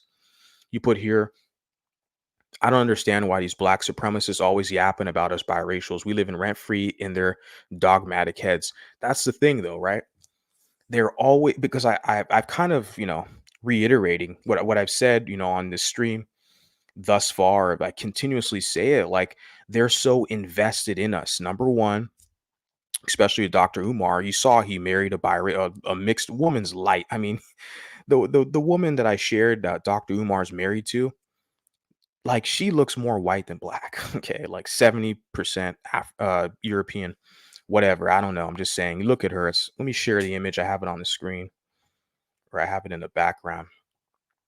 So he was talking about Mariah Carey and Holly Berry. Of course he was, because Tariq Nasheed, another pro-whack grifter, married a mulatto woman. Professor Grift from Public Enemy married a mulatto woman. Dr. Umar Johnson, he's got a red bone and got a yellow bone. That's what they call it in their community. You look at this woman, even looking at her next to all these other people, you're like, dude, this lady is like more, you she's more non-black than black. Give me a break, guys. Just looking at the image. That's not an albino, okay? She doesn't have all these negroid features, just maybe the hair texture slightly, but I'm looking at her skin pigment and her facial symmetry. Like, yeah. But they got theirs, so they're good, right? Yeah, so they're focused. What you're saying here, they're so focused on us because the black men, the black supremacists, the pro-blacks, they want sexual access to the mulatto women because that's their preference. They prefer mulatto women more than their own black, dark-skinned black women. You can just judge them by their mating habits, as we just saw with Dr. Umar, all the crap he spews about the black woman as God and the figure of the black woman. He's fetishizing these black women, right? And he's got a couple baby mamas and all that. And then you got Tariq Nasheed. You look at her mating patterns, it's very obvious. So yeah, they want the women, they want the access to the box, but the men, they want us to be foot soldiers. They want us to do all the fighting for them to get them access to white people. Okay, that's what the blacks want. They don't want to fight white people. And if they do, they're going to lose. But blacks, they want white acceptability. And they know we have it more as mulattoes because we are half white. Okay? So they know we can fit into white society, white civilization better than them. We can rise to the highest ranks of their social hierarchy, to the president of the United States, vice president, Supreme Court justice, Thurgood Marshall, etc., etc., etc. Mulattoes can always rise to the top throughout history in America. And so they want that palatability, if I can say that right. They want our access, our social access and proximity to whiteness. They want us, the men, the mulatto men, to be foot soldiers to make the dark-skinned blacks more socially acceptable in society, right? So the dilemma, it plays out differently between men and women, but they stay invested in us because they need us as their subordinate class. They have a lot of these biracials. Like I said, a lot of these mulattoes, they're going to kiss their black ass, but then they got guys like me that's like, nope, you got to hit that Cash App, cut a check. None of you people are getting nothing for free anymore. I just think they're upset they can't escape their blackness. Yeah, you definitely hit the nail on the head with that. That's what it is. And then they project that on us, on a guy like me. You just hate being black. You hate your blackness. And then you see all these images with me in Africa, right? In Ghana, surrounded by black people. Yeah, black people who like being black. I deal with them. I don't want to deal with black people who don't like being black, right? I don't want to deal with biracial people who don't like being biracial. I don't like dealing with self-haters, but they project that on us, right? for me honoring my white side equally with my black side, to them it's a threat, it's a problem. Remember, we had the guy in the chat I had to block. He's like, I'm anti. He said that he's anti-white, but he's not anti-biracial. And I was like, I had to block the guy. Like, wait a second. If biracials are half white and you're anti-white, yeah, you're anti-biracial. Like, he's a typical pro-black. So we have Cynthia, who says Johnson is a clown. Yeah. What African practices do you practice, Umar? Yeah, they are upset, so they project their self-hatred onto us. Bingo. It's all projection at the end of the day when you analyze this type of information, all the data that's out there. It's basically all just projection. Unfortunately, we have to deal with it. And like you already mentioned, they're bringing our name up. And I'm sitting here like, I'm just one guy out here. I'm like, dude, I've been sitting back listening to these people talk a bunch of shit and spread conspiracy theories on biracials, slandering our name, trying to promote the fact that we're untrustworthy, that we're duplicitous, that and try to lower our sexual marketplace value. That's why a lot of us men got to work overtime and be extra competitive, because over the past decade plus, they've been slandering our fucking name as men, as biracial men, and even guys like Drake, who Drake is like the number one hip hop star, got all these tracks, all these collaborations. That guy has access to women around the world, has his own private jet, but they still try to tear that man down. A guy like Drake. It's like, yeah, we have to work extra hard out here. And I'm not saying I'm a victim and it's so bad. I wouldn't change it. I'd never want to be a dark skinned black guy or a white guy. I like who I am. I just want to find other people who are mulatto, who like who they are too. I'm doing a good job with the effort I'm putting into this. Like, I'm finding a lot of people, and a lot of you guys are contributing, and I really appreciate you guys for being active and keeping your engagement up. So Jesse Bell Minx says, I keep telling my SO that attitude is so defeatist. Talking about the pro-black attitude. Vanilla is black, Umar. The actual bean itself is black. Oh yeah, the vanilla bean is black. Okay, yeah. He must be referring to the ice cream, which is mostly milk. Yeah, it was just a kind of a goofy analogy. He said that black is vanilla. If it's albino, then for sure they have negroid features. But yeah, they're saying that black is golden. Black is everything, right? He put here, wrong. We can love all parts of us. Crusty ass barbecue stain. You like that one? I don't know. I guess I throw on the barbecue stain one for a little kind of spiciness. Yeah, I gotta add some because the black card is like a reference that people use. It's membership access. You're invited to the cookout. You want to go to the cookout? You know, um, there's a nice black restaurant in Oakland, California called Southern Cafe. That's pretty nice. I like soul food. They have good soul food there.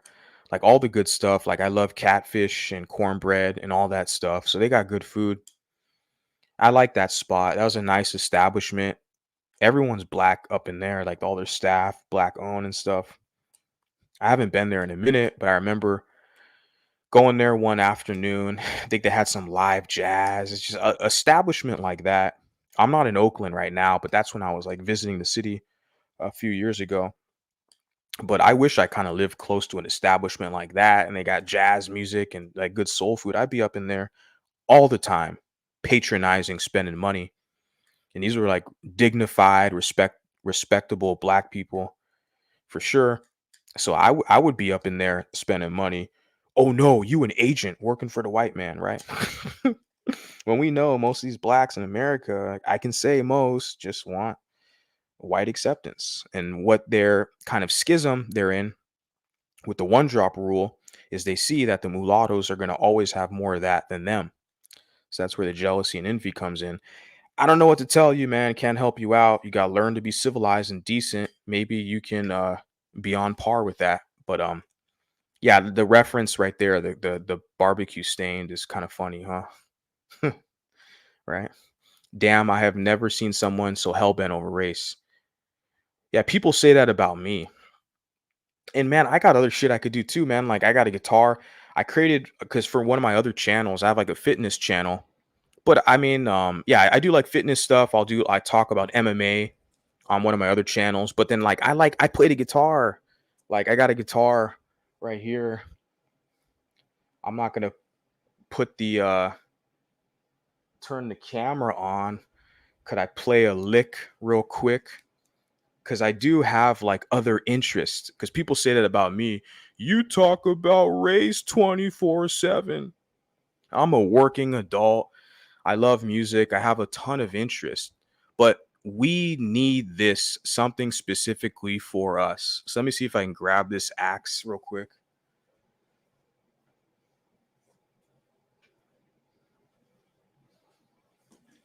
Because the thing is, everybody has their own shit.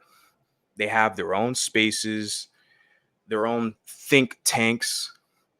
They can strategize and all this stuff. Where is ours? It's a public platform. I have private group on Facebook as well. Shout out to all those beautiful people. But we do need a massive, yeah, this public platform where it can reach literally thousands of people. You see some of the views on some of the videos and clips that I do. It's reaching people and people are hearing this information, which is useful, right?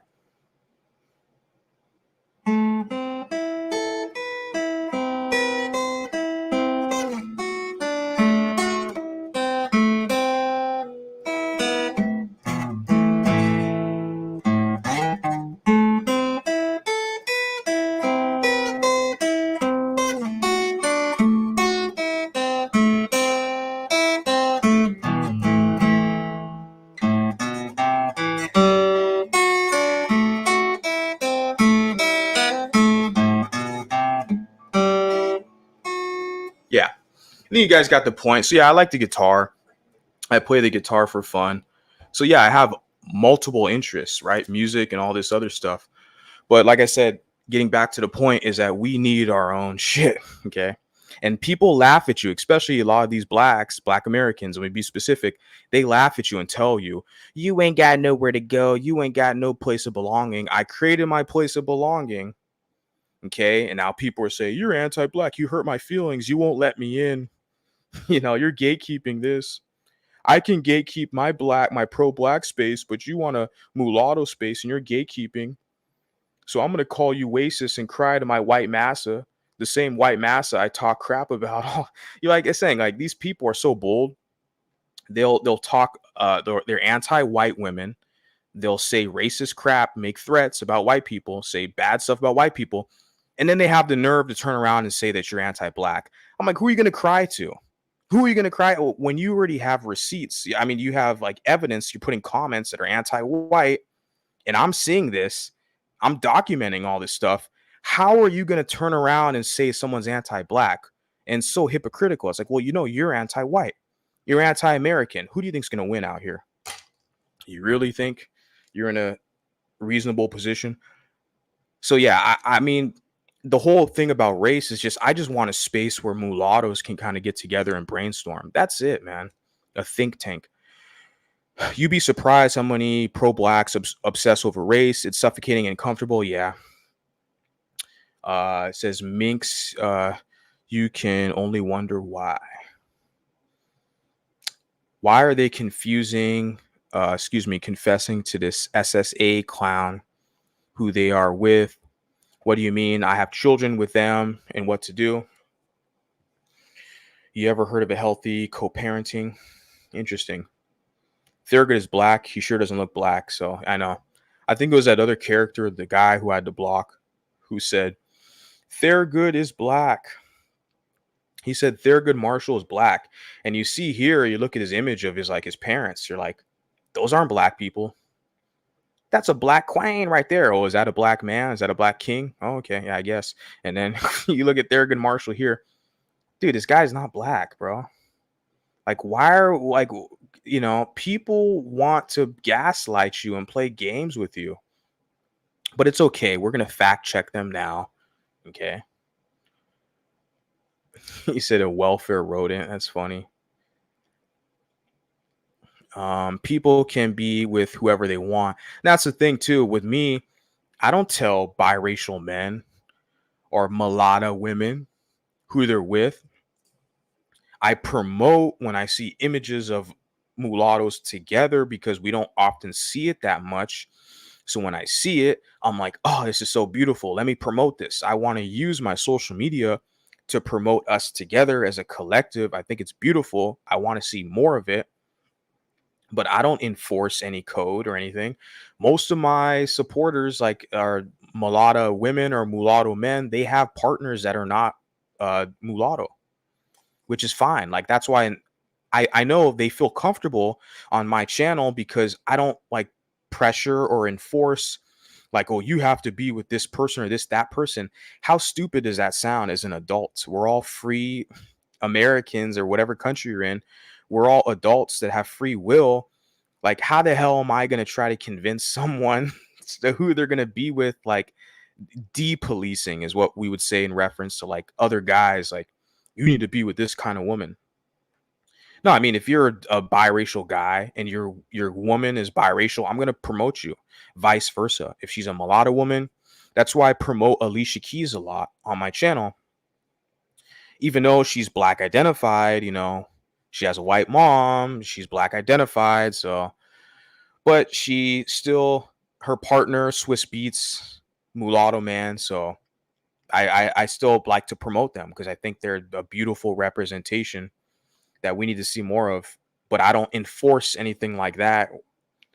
I just want to make sure that I create a space where people are comfortable, where they can express their ideas and their experiences, where they're validated. Because when they go into these predominantly black spaces and they're biracial, they're invalidated. When they go into other spaces, like if they're in a white space, a lot of the white people want them, the biracial, to be like the black representative, and you're like, wait a second, I'm not black like that. you know it's to a extent now today where people know, like, white men know I'm not black. Like, it's funny, your gaslighters will tell you, oh, those people, they're gonna let you know you're black. I'm like, where, bro? I've had firefighters and cops telling me, like, you're not black. Or you're a little bit, you're kind of black, a little bit, you're not black. Like, they still act like we're living on the plantation in 1823. Like, this is 2024, bro. Like, people, they want to take you biracials back to the plantation to serve. Good luck, not with me. Yeah. He denied trying to get the milk, as he calls it, trying to get the milk. I'm pro-black. Honestly, think so many mulattoes get brainwashed into identifying as black. Also, they don't seem to have grown up in a black community. I did, and it was awful. Val, I believe you have a black mother. I believe so. I think I've seen some of your comments.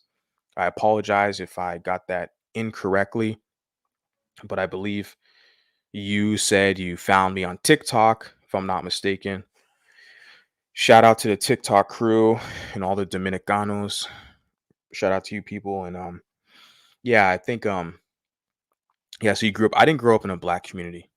Okay. People kind of know that just by my tonality, the way I communicate, choice of words I use. And I'm very happy and thankful that I didn't grow up in a black community. It's funny because the black people, or people who are black identified, they'll try to like slant or like slur you or diss you and say, oh, you from the suburbs. And I'm like, yeah, where the rest of the civilized, decent people are. Like, they'll try to, that only works in the black community, where like to them that's like a diss. Oh, you ain't hard, you ain't from the hood, you weren't struggling like me from the hood. So if they see someone from the suburbs, they're gonna try, because they're jealous of you, right? They're gonna try to diss you. Like, oh man, you from the suburbs. I'm like, every other civilized human that I've seen, whether they're Asian or they're Mexican or they're Arabic, Middle Eastern, etc. I was raised around a lot of these people in the suburbs. Yeah, they're all the normal, decent people who are going to college, getting into professions. It's like they only use that flex, like the black identified. You from the hood, dude. The stories I hear about a lot of you people in the hood with all the violence and all the crime and the theft and all the degeneracy, the baby mamas and broken homes. I don't want to be from the hood. And the thing is, I don't want my children to be from the hood. I don't want their children to be from the hood. I want to create an entire lineage, a whole family tree of my progeny that was way the fuck away from the hood. It's not a badge of honor to me to be from the hood, but see, to a lot of these people who are black identified, their black culture, that's like a flex to them to be struggling in the hood, right? I never got that. I never understood that. Like that shit only works around black people. Nobody else gives a shit. Like you talk to Asian American or Mexican American, if they're business people or they're decent, like being from the hood's not a flex. Like you trying to sell some hip hop records or something. Like, dude, have fun struggling, man. I'm not trying to struggle with your ass. Like, I get a kick out of that. That shit only works with people acquainted with black culture. Oh man, I'm a ghetto superstar. I'm from the hood. Man, you from the suburbs, man. Shit. I'm jealous of you. Right? That's very true. Mulattoes have more achievements than full blacks. Even Malcolm X wasn't full black. Says, yep, my SO echoes that you don't have culture rhetoric, and then I remind him I'm Creole and Cajun. Interesting. That's the only weapon they have when criticized towards everyone mixed with non-blacks. Yep, he calls me anti-black. If you're not kissing their butt, agreeing with everything they say, you're anti-black. That's all they have, though. They're gonna scare you. Attempt. Okay, put an asterisk. Attempt to scare you. The white people, they're not gonna like you, right? But you look at the crime statistics, right? Who's glamorizing criminality? You look at the music. Listen to country music. Listen to classical music or rock, etc. Then listen to hip hop. Okay. Which genre is glamorizing criminality and degeneracy? You tell me. And then, so they're going to try to scare you. Oh, if you're around those people, you're going to get your wake up call. And that's all they have right now is a scare tactic. And then to try to tell you if you don't kiss their rear end, then you're racist and anti-black. It's just fine. That's all they got. I just want to make sure I look them in the eye and let them know. And I do it out here and, off the internet. Like, you ain't fucking punking me. You got the wrong one. I'm one dude, but guess what? With this social media, there's going to be a lot more. So that has no effect on me. You got to point it out to them they're anti-white, right? Because remember, because they're special victims, they can't be racist. They'll say, well, blacks aren't racist. They have no power. We can be prejudiced, but we can't be racist. And then you have the blacks who are racist. The guy who's in the chat saying he's anti-white. He admitted he's anti-white on a white platform, YouTube. The white man's internet, using a white man's technology, probably works for a white man. Most of them do, working for a white corporation or a white government. But then they're going to sit there and have the nerve and the balls to tell you they're anti-white, right? It's just an inflated ego, basically. Yeah. You put here, if someone black points it out, they get called an Uncle Tom anyway. Yeah, or a Sambo. I think he called me. He put Sambo in the chat or something. Yeah. And, just more stupid words that don't mean anything. I'm not in the black community, so I don't give a shit. Those words, they don't hold no weight with me. Uncle Tom, Sambo. Okay, well, you still, when you deal with me, you're going to either be dancing for me or opening up your wallet. You're going to be entertaining me in some capacity.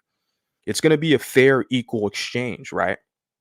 Because they're trying to set the arrangement up where biracials are giving them all this free labor.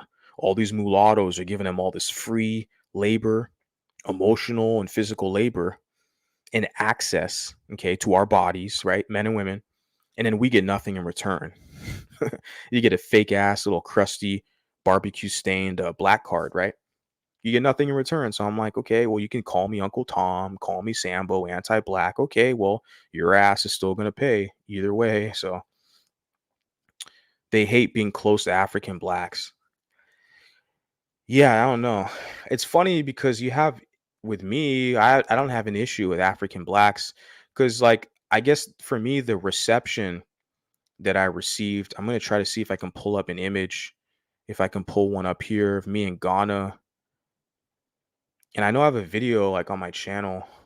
I'll probably do that where I'm like hugged up with all these Africans, and because I got like the reception was very good for me. I think that's one of my videos here. Let me find it. Yeah, I got it right here. So for me, the reception, I never had an issue. That's why I went to the place. And yeah, it's the black star is like the symbol. Here's some images here. Kwame Nkrumah. And these are African blacks. This is me here. These are African blacks. These are not admixed. These are not MGMs. Okay. These are blackety blacks. Like I said, the reception, you can kind of tell by the smile on my face. The reception was very welcoming. People welcomed me. They're wearing a uniform. You could tell, blue uniform. There is a school, but this was at another school as well. You could tell their smile on their face. I think I have another image here. This is one of my videos on my channel. Yeah. But these are black Africans. You can clearly tell looking at them and looking at me, like we're not the same. Which, you know, the thing is, what I found with these people in Ghana, this is Ghana, these are Ghanaian people, is that there's still respect there. There wasn't this, like, they celebrated me because I was different, right? And they shared their culture. I'm wearing a dashiki there. You can see that dashiki, right? Like, they celebrated me.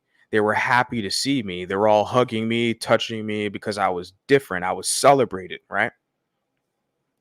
So the energy was mutual there. So that reception I got there, I will never receive that type of reception in America, because in America, you're dealing with conquered slaves who hate themselves. They themselves hate who they are, so they want to project that onto every mulatto they see that's proud to be mulatto. And I'm one guy with a social media platform that's challenging the rhetoric that they're spewing on us, okay? Because they rarely get challenged. So yeah, you could call me anti-black, that's fine. I'm still going to challenge your black ass. If you talk shit about mulattoes or biracials, I'm going to be here to challenge it. Period. Okay? Deal with it. You put here that dude is a bum and a con man. Yeah. You're talking about Dr. Umar. He thought Erica Mina was black. The folks had to check him on that. Erica Mina sounds like it's a Hispanic, right? Latina or Spanish kind of last name. Yeah, they had to check him on that because a lot of them are like one droppers. Like they want to. I think even Dr. Umar tried to claim Fat Joe. You know, Fat Joe. He's like a Puerto Rican like rapper. Like looks like super light skinned, basically a white guy, like a Spaniard guy, right? Fat Joe.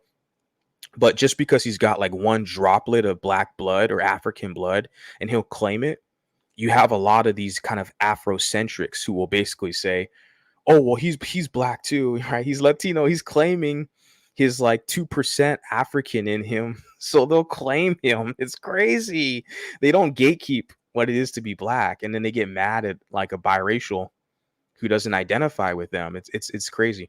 You put here, notice most of the pro blacks don't help the black community. Of course, they want blacks to pay them, give them money, man.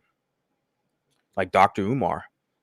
Right. And I'm sitting here like, well, I'm not pro black. I don't owe them anything. I'm not from their community. I was like, I did a comment. I talked about that the other day on a live stream where it's like, well, it's because if the culture, someone put a comment that if that biracial has a black mom, then they're kind of more a part of the black culture. And I kind of agree with that just because of the case study with my social media experimentation. A lot of the biracials I've seen in these kind of mixed spaces, and they have black moms, it's like, yeah, it kind of makes sense. Like they were raised in a way where they were around black people. They had a black mom who raised them around black people like that. They're more acquainted with that culture.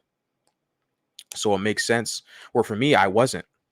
Like I have black father, I have a black grandmother. Okay. My father has a mom, etc. Black aunts, cousins. Okay. So I have black people in my family, but I wasn't raised around them in that same capacity. My sole guardian parent was a white woman. So I was enculturated and socialized differently. So I wasn't in the black community like that. So I don't owe them anything. Like, that's my whole position. It's like a lot of those people, they're even lucky I'm even dealing with them or entertaining them. Now I'm at a position, now I'm mature enough to where it's like, okay, now there's going to kind of be a fee attached to that. You know, if as far as the caping or advocacy is concerned, because I'm looking at it as a nations. Okay, it's going to be trade. Okay, quid pro quo. If you want something, you're gonna have to give me something. All the scare tactics about, well, they're racist, the whites, I don't give a shit. Because they're not, they don't like you more than me, regardless. It doesn't matter. I'm half white. I'm gonna run with it. Okay, but you, if you're a pro whack, okay, you gotta have to pay me now. Period. And I'm just one guy, but I'm telling you right now. I am telling you right now. A lot of these other mulattoes, okay, they're coming up. They're going to be asking for something in return as well. They're not going to be giving out these freebies willy dilly like that, like they used to, like the Xers and prior to them were just trying to get that little fake acceptance. We're asking for something in return now. You put here, older black Americans treat the younger black generation terribly. They kick their own children out of as teenagers, knowing how dangerous the world is. It's pathetic. Yeah. And a lot of times they don't equip them with any skill sets for survival and even like businesses. They're not passing down any businesses, right? So a lot of these younger black people are forced, in a way, forced to kind of go to white schools or work for white companies. And so when I look at the mating habits of a lot of black people in interracial relationships, black men marrying white women, or Hispanic women or Asian, vice versa, black women marrying white men, Hispanic men. It makes sense. It makes sense because, like I said, they're trying to get the best deal they can to survive. And their elder generations kind of fumbled the ball, basically. They didn't pass them down anything. So who's to blame for that? Is the white man's fault. The biracial's an agent. I don't trust the mulatto. He's an agent. It's the white man's fault. That's all fine and dandy, but you're still going to have to pay me, homie. I got the Cash App scrolling across the screen. Telling you, man, these people, they're going to have to pay me moving forward. I'm just trying to let these other mulattoes know, hey, you got to start charging as well, okay? Don't give no freebies out, making the rest of us look weak. It says black women are queens, but will never settle down for one. Yeah. Like Phil Advice Show. Remember that? Phil Advice Show. I think his first partner was like a black woman. I think he has a kid by a black woman. Then he married a Mexican woman. Same thing with Tariq Nasheed. I think his first partner was like a black woman. He has a kid, a daughter. Then he married a biracial woman. So, and then Dr. Umar, right? He had a black woman. Then he married a biracial, or looks mixed, whatever. It's very common. Okay. Yeah. Very common. Do the anti-white people know there's an entire black continent? Yeah, they don't like white. They hate white people. They're anti-white so much, but they stay all up in white people's businesses. They work for them. They go to all these white countries, right? It's like you could easily go to Ghana. Like I was in Ghana. That's like a 99% African nation. 99+%. So it's like you could easily go into any of those like African nations and be around black people, but they stay in the white man's land, that the white man basically, explored and built, okay, in America. And people can say what they want. No, the FBA, we built the country and all that, or the Indians, and they can make all these claims and all that stuff. But yeah. Yeah.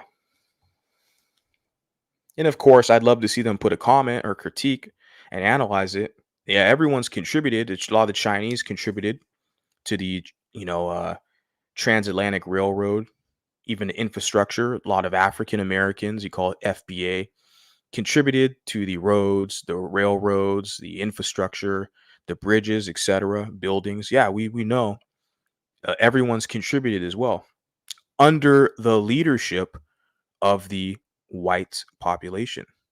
Okay, that distinction should be noted. And a lot of people are not going to like that historical observation, but tell me I'm wrong, okay? Tell me I'm wrong. I'd love to see the disagreement there. He said, get a Sage Steele. Sage Steele is very attractive. I like, even she's like an older woman, way older than me. She's like in her 50s. I follow her on IG. She's very attractive. She definitely has the aesthetic. Okay, the mulatto aesthetic. Her hair, curly hair. So she's very attractive woman. Um, but yeah, I mean, what are the chances you're gonna find another chick, another woman? Sage Steele is kind of unique individual, right? Even Tariq Nasheed has a mulatto wife, of course. He's a pro whack. Like the pro whacks, they want biracials to identify with them so they can have access to the mulatto women. And then they want to punk and they want to cuck biracial mulatto men to be their foot soldiers, right? We already know the game. The game has already been, you're not dealing with the smartest people. Okay. We already know what it is. There's just not that many people kind of calling it out, except for you people here. You're the real ones, the ones here on the channel and the chat. You guys see the game for what it is. So shout out to you. Dude married a red bone, a yellow bone. Yeah, Dr. Umar, right? Shit. Yep. Says both those terms in Louisiana is used to unify mixed people. You put here, I love playing a guitar. Yeah, I think I played the Stairway to Heaven intro. Like I said, I got another channel. I want to upload that stuff to my other channel. This is, yeah, that's what I'm saying. Because people talk about, you talk about race 24/7. Like, bro, I like Dragon Ball Z. I like mixed martial arts. I like, cage fighting MMA. I like movies, Yu-Gi-Oh. I like music. Very eclectic in my music. Like you heard the guitar, that's Led Zeppelin. I have a lot of interest, but this is a very specific niche, these type of discussions. And for a specific group of people that I feel like are not represented in our society, we don't have people that are stern, assertive, with some balls speaking for us. So I'm filling the void. We need our voice. Our voice is here. I'm filling that void. And so I'll take the hate, but it doesn't matter. This is going to move forward. It's not going to go anywhere. But yeah, I love to play the guitar too. I got a keyboard as well. I got an African djembe drum. So I have a lot of interest. Okay. Right. For the detractors talking about, you talk about race 24/7. Right. It's okay for the pro wax to talk about race. Right. It's okay for them to talk about it, but they just don't want this mulatto consciousness to emerge and to spread. That's what they're really afraid about, right? So they want to shame you for it. It says, my hands are too small for the strings, but I am a bad ass on the piano. Yeah, I own a keyboard as well, but I like the guitar more. It says, so what does being mixed race mean to you? Is it just about phenotype or social perception, or anyone with ancestry from multiple races who are that's an interesting word, cognoscenti of it? Is it a typo? Because not all mixed look mixed. So being mixed race is being balanced with your heritage, with all love sources. So for me, I'm mixed race, specifically mulatto, which is European African, embracing both of my cultural heritage from both sides, being proud of that, being public about it, wearing it, kind of being extremely proud about that, finding the balance. That's what it means to me. Because when you examine, I just talked about Dr. Umar Johnson, a lot of not just him. He's just more Dr. Umar's more radical pro-black, but just your random you have a lot of random African Americans, okay, who are like, they feel threatened by you. Like if you are publicly proud to be biracial, that's why Sage Steele gets a lot of hate from the AA community, because Sage Steele has a white mother and she's a proud biracial woman, and also because she didn't marry a black man, because like they want to mate guard and they want to dictate who we can date. So like a Meghan Markle as well, who's biracial woman, biracial identified, she married a white man. So they'll hate on those type of biracial people. Meghan Markle is just as white as much as she's black, just like Sage Steele, just as white as she's black. But you put both of those women together, they don't look exactly the same, but their kind of genetic configuration is similar somewhat. Maybe Meghan Markle has more European in her than Sage Steele. It's kind of phenotypically obvious. You can see that, right? Because I think Meghan Markle's mom, her African American mother, has like some considerable European mixture in her. So it's about finding balance. That's what it means to me. Is you're not trying to put one over the other, which is difficult. It's complex because I'm 50-50. Okay. You see me, what I look like, but my dad's black, mom's white. My father, my black father, they're not admixed. They're basically monoracial. If they have any European blood, it's way less than 5%. So we can just safely say that that's not really considerable anything, okay? But you got some people who will try to claim, "Oh, I got 2% Indian, so I'm a real Native American." You got these people out here like that. Like um the whole essence in short terms is that just try to find balance. With me, that's what it is. If I'm anti-black because I'm trying to find balance, so be it. I'm not going to be gaslit by anybody. Oh, you're just going to be seen as, black, and you got a white mom. I don't trust you. I don't deal with those people. Like what I did is I created my own situation where people were similar like me can have a voice. They can be validated. They feel welcomed. I mean, I got a lot of beautiful people. This is just YouTube. But over on TikTok and on Instagram and on my Facebook, like I'm so happy with the people that I've met over my endeavor with this, not just on the internet, but in off the internet, like Afro P and Monica when I was over in England. So some of these people, I'm meeting them in person, and I'm very happy with what I've been able to do. And I just think that I don't think I know mulattoes are the most beautiful people on the planet. We're beautiful people, and we need to embrace that. And we need to find a sense of community and cohesion with each other. And it's not going to be easy. But then again, that's the kind of beauty of it, that there is some kind of struggle. You're gonna value it more. The more you put into it, the more progress you see. You're building these connections. You're discovering things along the way. You're learning history, information. So that's the journey, is what I'm invested in. If that makes sense, it's about finding balance. Okay. I'm glad you approve mixed unions. I was told that's eugenics, how monoracials prefer themselves first. My first husband was biracial Italian mestizo. Second husband accused me of eugenics. He said sexual racism. Interesting. Yeah, it's a lot of that, right? Dr. Umar, right? Africans are very friendly from my experience, especially Ghana. They pride themselves. A lot of Ghanaians pride themselves on being very hospitable and friendly. I always promote Ghana. So it's a really good nation. And check out, Afro P and Monica. Subscribe to her channel. Check it out because she does a lot of Ghana vlogs. She's over there right now, I believe. And she loves it too. And like they even elected a mulatto president, Jerry John Rawlins. So it's like they're very friendly, welcoming nation. Um, they'll let you know you're different. They have a term they call obrumi, which means like a white man or white person, white foreigner. But that's in every African nation. In their native tongue, they have a word to describe foreigners, etc. Very homogeneous cultures. But for me, Ghana is like they're very welcoming for me. They're super friendly. So that's why I want to go back. I have a lot of friends over there. But here, I like how the pro-blacks will try to use the 1% rule to lump us biracials with them. But a majority of the world population have African DNA, but they'll never claim them as black. Yeah, it's like a domestic policy. They need us here in America to be their subordinates because they're losing. Someone put a comment, I think it was Flowers, shout out to Flowers, where it's like their numbers are decreasing because of their kind of interracial relationships, right? They're procreating with other groups.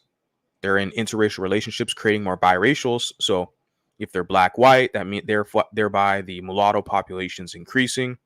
right? Multiracial populations increasing while theirs is kind of decreasing. So they see that and they're aware of that. So there's some fear there. So they feel like they need to keep us under their influence to maintain control. They feel like they're losing something. So that's why they're so invested in trying to lump us into their group under their umbrella. Of course, they're going to be on top.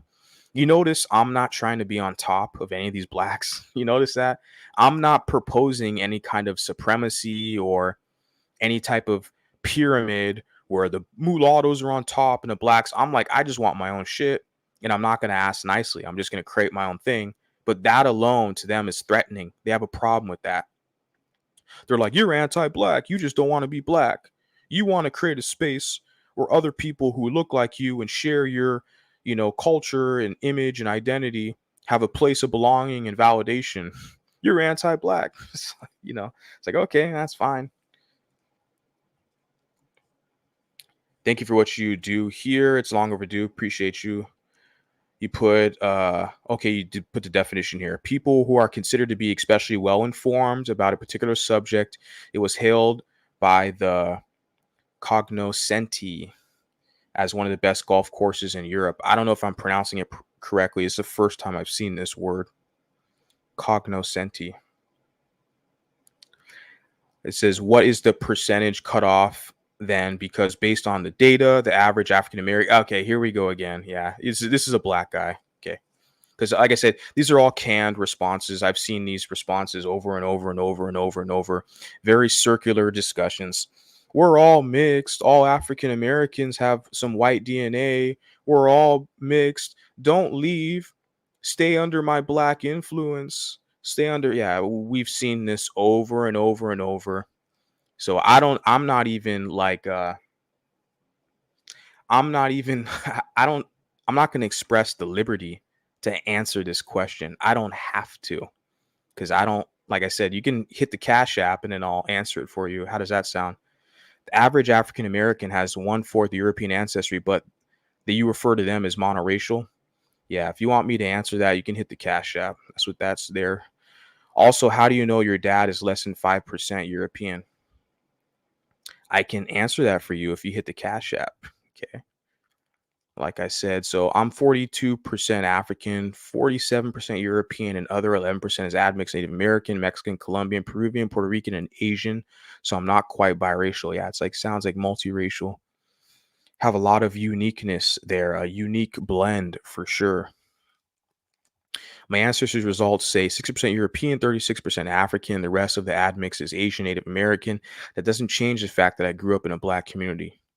Yeah, I got through it all, guys. Appreciate you guys being here. Really do. Please hit the like button if you like the content. That lets me know that I'm doing something right. When I'm done with the stream, the playback gang, etc., put a comment, post a comment, keep the engagement up so I can keep this thing going, give you guys what you guys want. The discussion is going to continue to be had with or without me. So, and I'm enjoying the process. I'm going to take off now, guys. I'll talk to you guys next time. Sayonara.